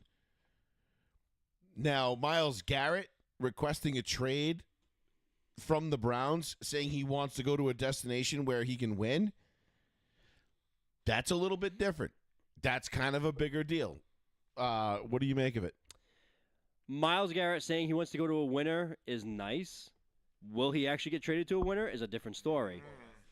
That is the key. One, it seems that the first team that said they were openly interested, Oakland Raiders. Ugh. Because, Not a winner. first of all, not a winner. Nope. And the Raiders want to pair him with Max Crosby to keep Max Crosby happy because Max Crosby also is hinting that he wants out. Yep. So, great. You go and trade for Myles Garrett. You still have no quarterback, no wide receiver, barely a running game to put together. Like, Right. you don't got a lot going for you. The biggest thing everyone's saying is that the Lions should be calling. The Lions should look at and be interested in Myles Garrett if they can pull a trigger. And that would be a good deal for the Lions. Yep. Other than that, I don't really see how the Lions could afford it, though. The Lions are kind of up against it, kind of affording him. He would have to do some kind of renegotiation to get that done. I don't really know how. I don't know. Him asking for it and him getting it is two different things. If he does a holdout and doesn't show up, maybe that becomes like a bigger thing. But Well, the thing is, the reason why Myles Garrett has any power in this situation is because his contract is up. So he can tell the team, like, hey, you can trade for me, but I'm not going to re-sign with you. right. So you're going to give up I assume it's going to be I don't know, a King's ransom. I don't know. I kind of struggle with how much they should give up or how much should be given up for Myles Garrett because he's, 29? He's 29. He's a veteran pass rusher. He's one of the best in the league. There's no doubt about it. But if you're not a team that is a Myles Garrett away from winning, what are you really trading for? Like if you're the Oakland Raiders, Vegas Raiders, there's no reason to trade for Myles Garrett. No. Like, you have so many other needs. And the Raiders are trading what? Just A Myles Garrett draft doesn't pieces. do you any good. No. The other team, there's two other teams that I heard that were like heavily talked about to be in the mix to grab Myles Garrett were the Chargers, which kind of makes sense. You pair him up with the big Bosa brother and kind of let those two do their thing. And then the other team that I heard that would be a really great landing spot for Myles Garrett that has the capital and the space and everything to do it, the Kansas City Chiefs. So, Do they have the space? yeah. What about the Commanders? They have a lot of money, too. Washington was in the next tier of discussion. Washington and Dallas were the other teams that were mentioned. Dallas, I would just kick right out of there. But if you want to win, if you're Myles Garrett and you want to win, you're certainly not going to Dallas. You're not going to the Raiders. You're not going to the Raiders. I'd even question going to the Chargers. I would question going to the Lions, too, considering 70% of the coaches just left. That's a tough sell. Yeah, that is a tough sell, but that's a talented team. Your OC, DC, special teams coach, a bunch of other mid-level coaches all left. Like, looking at it from like a Broncos fan standpoint, I'm like, should we get Myles Garrett? And I'm like, holy shit, if we could add Myles Garrett to this defense, like, fuck yeah, dude. Like, great, of course. you got Nick Bonito and Myles Garrett firing off the outsides, like, fucking A. And then I'm like, That'd be solid, though. yeah, but what are we going to have to give up to get him? Right. Yeah. And it's Have like, to be a fleecing. that's the thing. Oh, gotta Cleveland's, be a fleecing. and I don't think Cleveland's going to get fleeced in that deal because I think you never underestimate the stupidity of NFL GMs. And it's like, all right, well, we got a lot of needs offensively, right? Like, we could use, but we have a lot of needs defensively, too, that aren't pass rushers. We've got Cooper and Nick Bonito, who was, in the running for NFL Defensive Player of the Year for a good majority of the last half of the season. So, do we really need to go, like, listen, Myles Garrett would be nice, but I don't think he's what the Broncos need right now. Right. But if the option is we don't get him and then he goes to the Chiefs, that does complicate matters a little bit. But I don't think you can run a team like that. I don't think you can run a team based on like what the other guy might do. And, you can't look at Kansas City and be like, all right, well, we're going to build our team to beat Kansas City. And then you get to the fucking, then you get out to the rest of the league and you're like, oh, shit, we don't match up with anybody else. Like, Right. fuck, we're cooked. Like, oh, we beat our team to beat this team. We beat that team twice this year, but damn, now we can't beat Cincinnati, Philly, or Buffalo. We're like, well, what the fuck is the problem? No, what the AFC fuck? East. We're built to beat the Patriots. Yeah. You go 4-13. You're like, what the fuck? We can't beat anybody else. Yeah, Right. we split with the Patriots. We did what we came to do, and then, but we didn't do anything else. So I think Myles Garrett, if I'm looking at, like, Washington is a great destination for Garrett. I think that would be, like, a stellar spot for him to go. Young, upcoming, ton of money. Yep. Mm-hmm. I think Buffalo would be a great landing spot for him. Money problem. Well, I think I think Von Miller is gonna be gone after this year. Yes, but So that's gonna free up some space. But yeah, you're right. The money issue is, but you don't have to re-sign him this year. right, no, you don't. But You they can wait till next year and clear they've- some more space. And, they've spent stupidly, and but they you need can- a lot of. They but have a lot you of know how the defensive NFL goals. I know. salary cap works. You can restructure and it's all how does Matthew McConaughey? It's all fugazi. Fugazi. Like it's all fugazi. So it's not a big deal. Buffalo would be a great spot for him. I'm trying to think of teams that are like a Myles Garrett away. Lions, I think, are the closest. Lions would be a great spot. The Vikings would be a Hutchinson, great spot. But the Vikings got their own issues. You know what I mean? Like quarterback We're gonna have wise. to adjust that next year. Yeah. Green Bay. I think Green Bay would be a low key fucking great They would. spot. That would definitely help them. Yeah. Definitely put them in that. The Rams. next category. Yeah. Imagine adding Myles Garrett to that Rams defense right now. They would have been a lot better off. Holy shit, dude! With Had fucking him this year. with Jared Verse, like what? Yeah. That would be scary. Yeah. And the Rams, they're all in on fuck them picks. Right. You know, they're like we don't give a shit, and I love that. And They won a Super Bowl because while the Rams were also while the Rams were like, hey, fuck them picks, simultaneously they were like, we're gonna make the most of these other picks, and they did. And they're still in contention. And you got Matthew Stafford coming back for one more year. Why not sell out and go all in for Matthew Stafford one more time? Yeah. Why the fuck not? Call, You know what I Aaron, mean? call Aaron Donald and be like, "Are you for real? You're seriously done?" Yeah, We right. could win another one, bro. I'm like, hey man, like we were right there. You know. I love his wife showed him like what he does on NFL game days, and she showed him like it was like 1:30 p.m. and she's like, "You might be asking what my husband does," and he's like, "Blah blah, 20-something years old." She pans over to him. He's a blanket over him, and he's asleep on the couch in the corner, and she's like, "This is him." But no, I think that's going to be a fascinating move to see where Myles Garrett ends up because that could be, I'm not going to say it's like an earth-shattering trade, Mm-hmm.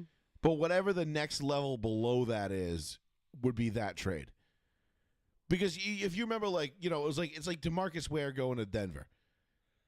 That was huge. It was huge. 2014, everybody was like, yeah, fucking stupid, fucking wasting money. You're in cap hell. Fuck you. You guys suck. And then the next year they win the Super Bowl. Mm-hmm. You know, like there's a reason why guys like DeMarcus Ware and Myles Garrett, they go and it might not happen the first year, but it's almost guaranteed to happen the second year. You know, and that's why I think like Green Bay, Detroit, Minnesota, like the big three in the NFC North. Chicago can go fuck themselves. They would just squander them anyway. Buffalo, Kansas City, Denver, the Chargers. Like those are the teams I think he should be looking at. Houston. You know, like let's not forget Houston could be in play in this whole thing. If we're looking at teams that are like kind of like a player or two away, like Houston. I mean, let's be honest. Should be better. Actually, absolutely. Houston was this close to beating Kansas City, and they realistically should have beat Kansas City if it hadn't been for some of those conveniently timed yellow flags that we so eloquently spoke about. Right. The ones that Travis Kelce doesn't understand why the whole country is leaning towards. Right. Travis Kelce's like, I don't know why everybody hates us, man. Well, I was gunning for this refs thing, bro. It's like, bro, like, do you have no self-awareness? Right, Like, playing god the games damn. we're talking about, dog. No. Like, the fuck? According to a very connected source at the Suns, this guy seems like he's gonna fucking jump off a cliff. The Suns are considering trading Booker. KD for Butler straight up. Who the fuck is Butler from the Warriors? Butler? You mean Jimmy Bucket? You mean Jimmy Butler? Yeah, you talking about Jimmy Butler? No, it says Warriors. Is it on a 3-team trade? Oh, it's a 3-team trade, maybe. Maybe. Yeah, I was but like, who the fuck is he Butler? turned down the Warriors. Yeah, Jimmy Butler didn't want to go to the Warriors. He already turned him down. Jimmy Butler wouldn't go to the Warriors though. Jimmy Butler would So go to they would Phoenix. just trade to the Warriors on the condition that they traded him to the Suns. Right? Is that how a 3-team trade works? I don't know how that goes. No, there'd have to be other players involved. Right. I'll be like, Phoenix would send a bunch of people to the Warriors, and then the Warriors would send the picks or whatever they wanted to Miami, and then Miami would get Jimmy Butler. I mean, Phoenix would get Jimmy Butler. Miami keeps Jimmy Butler. Yeah. He's like, what the fuck? Fuck, yeah, how did I end up in this shit, you sneaky He's like, bastard? sons of bitches. He takes a plane. They just take him in a circle. Meanwhile, Pat Riley's just sitting there like, good. Yeah, no wonder. I was like, why? Yeah, I don't know what you're talking about. So anyway, well, and then Cooper Kupp obviously is going to be moved. Dude, I'm hoping the Patriots. I'm not even Why? joking. Why? Because he's. Why? Have you seen what we have out there? Yeah, but if you have the quarterback, the receivers don't matter. We've been over this time and time again. It matters a little bit. No, it doesn't. Dude, we can barely have guys out there that can do anything. Oh, I'm sorry. I thought Bill Belichick was so shitty at drafting that all of this problem was going to be fucking replaced when they had a new GM who could come in and draft good talent. No, I agree. They didn't, and they won't. Getting Cooper Kupp to the Patriots would be the dumbest fucking thing for both parties involved. If I was Cooper Kupp, I'd be like, no, I'm not going there. I'm sitting out. Don't trade for me. If I'm the Patriots, I'm like, why am I even bothering? Why in God's name, if you're the Patriots, would you trade for a guy who's missed how many games in the last couple of years? Oh, he's missed quite a bit, but And it wouldn't cost much. Like Draft capital. Yeah, but who gives a shit? What do you? Why would you even waste that draft capital on Cooper Kupp when you're going to have him for a year and that's going to be it? It'd be 2 years. One. No, because it's a 2-year deal. You're not getting because you listen. Okay, 2 years. You're not. I'll guarantee you don't even get 16 games out of him. Maybe total over 2 years. Yeah, over 2 years, you might get 16 games out of him if you're lucky. That's a full season. I'll take it. No, that's stupid. The Patriots have the Patriots. And again, I don't know. I don't know what it is. I need something. Yes, because you need, and this is the problem with modern sports fans. They don't understand team building. They don't understand how a football team works. They want flash. They want pizzazz. They want touchdowns and scoring. Money, and they want it now. No, I don't think he's that. I honestly don't think he's that broken down yet. I truly don't. But does it matter? What's the difference? If you get Cooper Kupp tomorrow, yes, I will be pretty happy. and this roster stays the same, what do you go from 4 wins? How many wins do you have this year? 4? 4. 4? What do you go from 4 4 to 5. Well, I'm already telling you, Mike Vrabel's making us a better team, so that's besides the point. Okay, cool. All right. The Vrabel factor aside, Okay, if I don't add Vrabel, we still have 4 wins. 4 wins. Right. So why are you? So again, Well, I'm adding what Vrabel in. What did Rick Ross say? I don't know what a needle mover is. Yeah, a needle mover. You ever heard of a needle mover? Yeah, doesn't move the needle. I don't move What- needles. that was a So- funny ass interview. It's gonna be he's gonna get moved essentially for a very cheap, low draft capital pick. Actually, LA Rams might have to probably eat a little bit of his money to probably get moved depending on where he goes. Honestly, I'm struggling to find out. I'm struggling to think in my head Raiders again. a place that would be a good landing spot for Cooper Kupp. Jets. It's gonna be a shit team, dude. It's not gonna be a great team. It's not going to be a good team. That's why Cooper I said Kupp's not Patriots. going to a team where he's like, oh, cool, I'm going to be in the playoffs again next year. Denver's not trading for him. Buffalo might consider it But why? because they don't. Buffalo develops wide receivers. They don't have any depth. Yeah, but they'd rather go to the draft and develop somebody they can keep for 5 years. Okay. You know what I mean? They're not going to spend the draft capital and money on an aging veteran wide receiver who has no chemistry with their quarterback, who might play 10 games this year if he's lucky. Okay. It's possible. I'm just trying to think of teams that might. I get what try you're to go saying. for it. I mean, I Yeah. get your point, but like, what playoff team this year do you look at and be like, oh, they're a Cooper Kupp away from making the Super Bowl? Not a fucking No, damn one, not a bro. single one. Might as well Exactly. just hang it up. Yeah, facts. Just retire. You won so one. You got one. I think you were right. The Raiders, the Jets, especially if they unload Garrett Wilson. I'm still taking the Patriots on that too. I'm telling you, the Patriots are probably going to be interested. It just Basically, seems, be interested. It's just going to be such a nothing move. if it costs us a fourth or a fifth, I think they're very interested. Right. Yeah, it's gonna. At this point, with the amount of holes in that roster, I don't even know if I would do that. To be honest, I'm not even being like, if you were talking about, I'm trying to think like somebody, I don't know, somebody impactful. But Cooper Kupp, like, come on, man, like this. No, that dude's a product of his quarterback. We know this. Right. He was a product of Matthew Stafford, and it's not shitting on Cooper Kupp. No, it's true. Though. You know what I mean? Just the same way fucking Julian Edelman was a product of Tom Brady. Absolutely. No one's out here fucking pounding the desk saying That's Julian why- Edelman should be in the Hall of Fame. That's why when Edelman was a free agent, only one other team called. The Giants. The Giants, and then the Giants were like, "Meh, we'll match what the Patriots are offering you." And he's like, "Fuck it, I'm just gonna go back to Well, New England then." What am I going to do? I'm going to go play with Eli or I'm going to play with Tom? I'll go play with Tom, who I Yeah, already and know. he's like, "I'm gonna get the same amount of money and have to learn a whole new system. Forget yeah, it." fuck that. What, to prove myself? Like, no. And you know what? Props to Edelman for not having that meathead mentality. But I just don't see any team right now that I'm like, I look at and I'm like, oh, yeah, they're good. Somebody can grab him, and it could be a good veteran presence, and maybe having it, like, you know, like if the Bengals lose T. Higgins and they bring in Cooper Kupp and to replace him, Okay. that might, you know, like, okay, it fills a void. Might not be an upgrade. It's actually a downgrade. Would suck. He gets traded to like Arizona. or But it something like that. minimizes the downgrade. You know what I mean? Well, they're not trading him in the division, I don't think. Maybe they would. Who knows? Arizona's a fucking nightmare. I mean, Andy Reid did trade Donovan McNabb to the Redskins one time. and look how right he was about I that.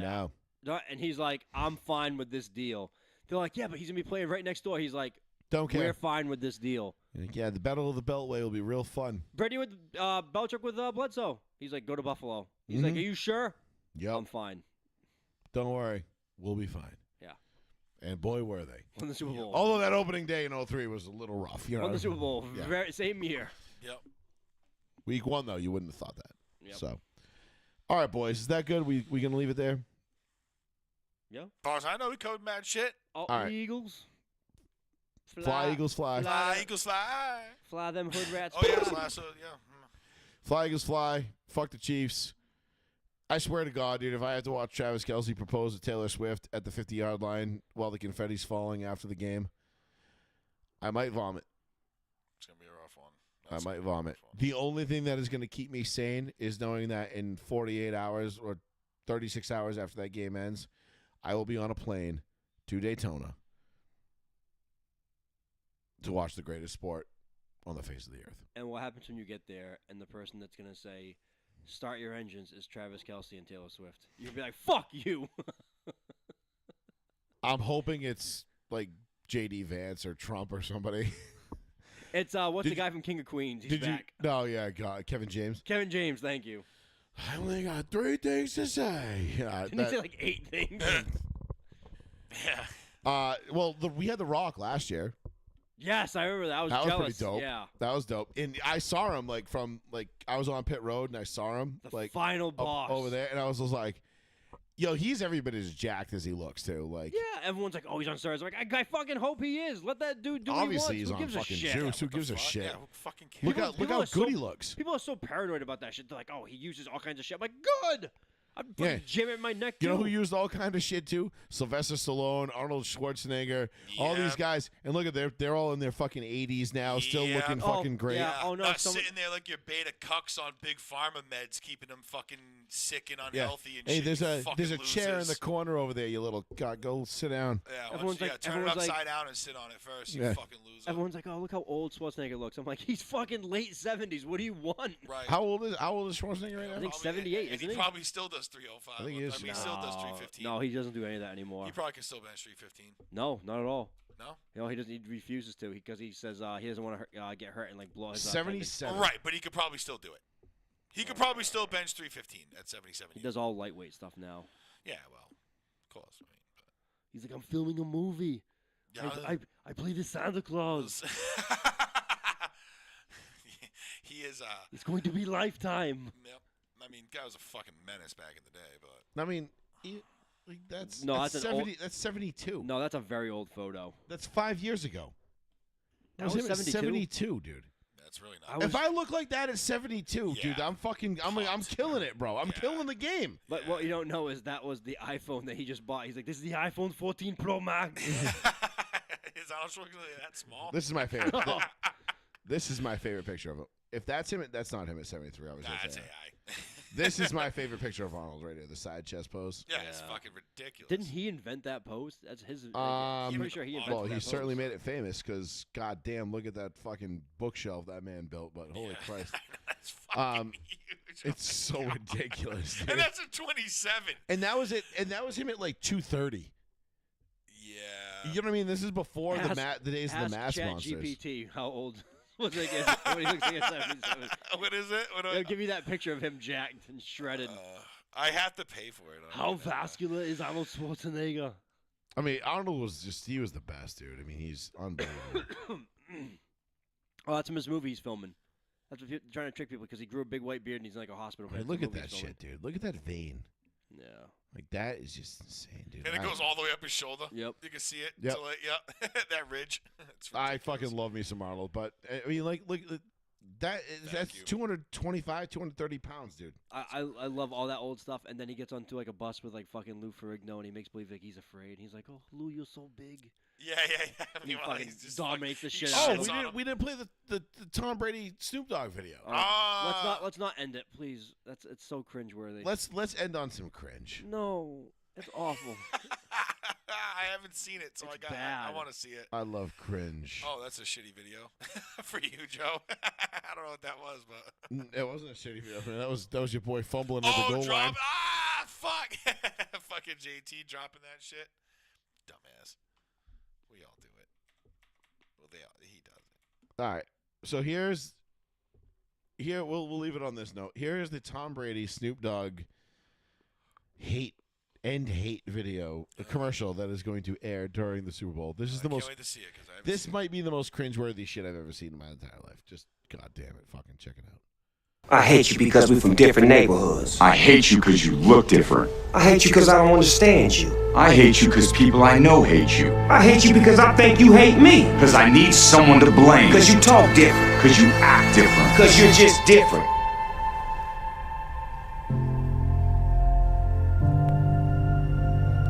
Man, I hate that things are so bad that we have to do a commercial about it. Me too.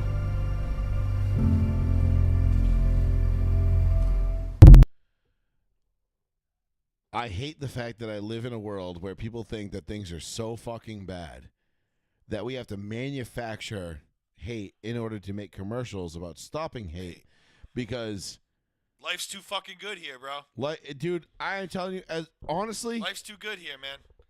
At this point, I would almost welcome World War III. Like we need it. The world needs an enema, bro. Like this is out of control, bro.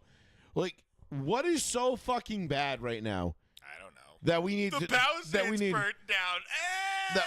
that we need Tom Brady and Snoop Dogg to make a commercial about stopping hate. Yeah, you know what? We can stop hate. How about you stop pushing fucking Asian ladies onto the train tracks in New York subways?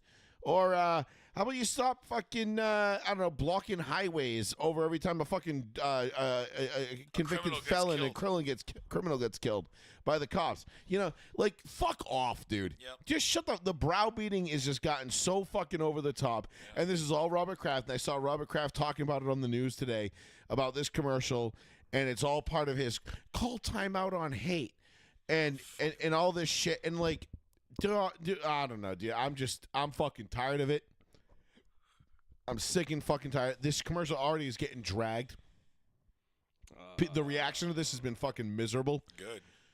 It's awful. I don't know when these companies, like, when people are going to wake up and understand, like, bro, like, we're tired of this shit. We've heard you for the last 10 years. All you do is bitch and complain, and you sound like a bunch of whiny cunts. And, oh, woe is me, and, oh, everything there, and, you know, it's, I'm more than just my skin color, and then you proceed to make everything about your skin color. Like, just fuck off already. We're fucking sick and tired of it, dude. It's annoying. Shut the fuck up. Go away. No one cares. Remember that fucking commercial back in the 90s where all those kids were in the locker rooms and they were like, homo, faggot, queer, Yeah. and it was like the fucking awesomest Best commercial ever. Yeah, because you could just get to hear a bunch of kids Wasn't yelling that the- wasn't that the on gym TV. teachers? Yeah, it was, no, it was a bunch of kids. It was like, yo, stop bullying or something. it was like when Cartman went through the fucking Museum of Hate. And it was just like spewing out all the racial like and you know, whatever slurs. And it was like kike, Jew, spick, chink, and and Cartman's like, Yeah. this is awesome. Like, That's remember we get to hear all the they just yelled all those words straight up on Yeah. TV and we were like, whoa, because I was like 10 years old. I was like, yeah. yo, this Honestly, that probably commercial kicks ass. that probably sparked me to use it more than stopped me. I'm just saying it was a fucking awesome commercial. It I was funny. still find it weird today when I'm watching something and then like a full curse word blurts out and I'm like, what happened? Like I was watching Dude, something. I can't believe you don't know what They commercial say we're just a talking full about. F-bomb comes out and I'm Yeah. like, you can say that on TV now? I'm like, I had no idea. Right? As long as it's used in a, There's certain restrictions that have been lifted. But anyway, that's going to be the most cringy commercial. I can't wait till it airs on Sunday and Twitter just erupts over it because it's going to be funny as hell. Yeah. Who do you think what do you think who do you think's going to name the company you think's going to have the best commercial?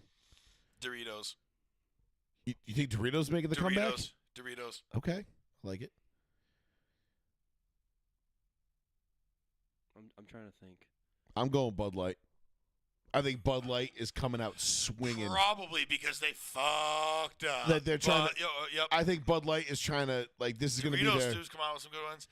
Bud Light Bud has Light. Shane Gillis and Post Malone. Yeah, and they also got like Emmitt Smith, Peyton. Like They got brought the Peyton on OGs board. back, Like, yeah. I think Bud Light's going to have the best commercial of the Right. Super Bowl. Yeah, that's a good one. I don't know. I'm trying to think of like a company that needs like the publicity. Apple. No, they don't fucking do anything. It's got to be a consumer goods, like a food, beverage commercial. Well, you know it's probably going to be, what did you say? You said I said Doritos. Doritos, Bud Light, It's like Mountain Dew. No, I don't want to. Puppy Monkey Baby. Yeah, it's Puppy Monkey Baby. Yeah. Puppy Monkey Baby. Puppy Monkey Baby. Puppy Monkey Baby. I'll Puppy do- Monkey Baby. I'll do Taco Bell or something like that. I'll do like a fast food chain. All right. Fast food chain. So, I'll do Taco Bell specifically. I'll do some weird shit. all right. I like it. Taco Bell, Doritos, Bud Light. Those are the three. There it is. That's American culture right there. I mean, fuck. you might have a guy going I home mean, right now the buying all only, three. the only All thing three. better would be if like Smith and Wesson jumped in and was just like, "What's up?" Right. And we Caltech, got Smithfield. something cool. We got Smith and Wesson and Smithfield bacon in your face, and we're like, "Fuck, this commercial slays." You just see a kid in the passenger seat, like grabbing a piece of bacon around the barrel, like just fires Just a bunch of he's rounds. got a silencer on it. Just fires like 400 rounds through his AR-15. He's like, yeah, cooking this bacon. Christ. He's like, yeah, sick, America. Uncle Donnie's back. Hell yeah. America's back, baby. Here we go. All right. We might see you next week. We might not. We don't know yet. Happy Super Bowl. I will probably be on. I will be on Monday night to recap. At some point, I'm gonna be. Maybe I might even just do an iRacing thing from Daytona and just recap the Super Bowl doing that because Daytona week starts Monday night at like 6 o'clock, 7 o'clock, and maybe I'll just have you call in and while I'm streaming. Yeah, group text us. And we'll just do it that because Paul's gonna work Monday, so he, Shit. Okay. All right, Yeah. don't yeah, group he text. can't. So it'll just be me and you. Be me and you thing. But maybe we'll do something. Whether it'll be on here, on the YouTube channel, both, whatever. Just on the Row 1 C1 channel. Probably won't be on New Bedford Guide, but we'll figure it out. Yeah. But anyway, everybody, happy Super Bowl. Enjoy it. If we don't talk to you until then, we will be back. I land early enough Tuesday. We can do the Tuesday I get back. Well, make sure. So we'll don't plan. jinx yourself. Well, let's plan for the Tuesday I get back, the Tuesday Okay. after the 500. Let's plan for that show. Okay. That Tuesday night, regularly scheduled. So we'll miss next week, and then the week after we'll pick right back up where we left off. Unless something crazy happens, I'll text you guys, whatever, and just be like, hey, fuck it, no show tonight. I just might be dead beat fucking tired because I'll have been up since 3 o'clock in the morning that day, and you know me, I like to put myself into a stasis mode when I go into flying because I don't want to. If I collide with a Black Op helicopter, I don't want to know about it. God. 4,000 people short of fucking air traffic controllers, bro. Yeah, Fuck that. it's just the absolute fucking banana land out there, and I'm putting my life in the hands of some fucking serious beta cucks. Yep. You know, I do God. know I do know what a TCAS is. Okay, traffic control avoidance system. I played a flight simulator once, bro. I did too, and I didn't give a fuck about any of that. They Yeah. told me don't do a bunch of shit, and I took off anyway. Yeah. Yeah, okay. I'm in I'm a just fucking dock stop. Listen, man, I was born as an American-made man. There's nothing I can't fly, drive, pilot, or shoot. Period. End of story. I could land a plane, but it ain't gonna be pretty. Fuck No, yeah, I could can't land do a any of plane. that shit. I'd be dead. You give me a headset, air traffic control, somebody tell me what to do. Fucking 1,000% I'm landing that fucking thing. I might even land it better than your fucking pilot did. If I can touch that down, baby, real nice. You know what I'm Little doing? kiss. A couple barrel rolls, and I'm calling it a night. Yeah. Fly high, Sky King. See, Man, you got 300 people on board. Yep. see you, space cowboy. Yep. Yep. You think this thing can do a Just give barrel him a roll? kiss. Just straight up. Love it. Anyway, all right, Poor for guy. Joey Fats, Mr. Betancourt, and Plizzy. Peace. Sorry, I am Joey Fats. We will see you guys not next What? week, the week after. Maybe next week. We don't know. Pay attention. And we'll talk to you after the Super Bowl. Enjoy it. It's been fun. Joey Fats Radio, Row 1 Seat 1 on the one, the only, the New Bedford Guide. We'll check you all out at least minimum, if not next week, 2 weeks. So y'all take care. Enjoy your Super Bowl. Place your bets carefully. Remember, Saquon, 150, 2 touchdowns. Take that over. Go Eagles. Fly, Eagles, fly, baby. Peace. Fuck the Chiefs. Later.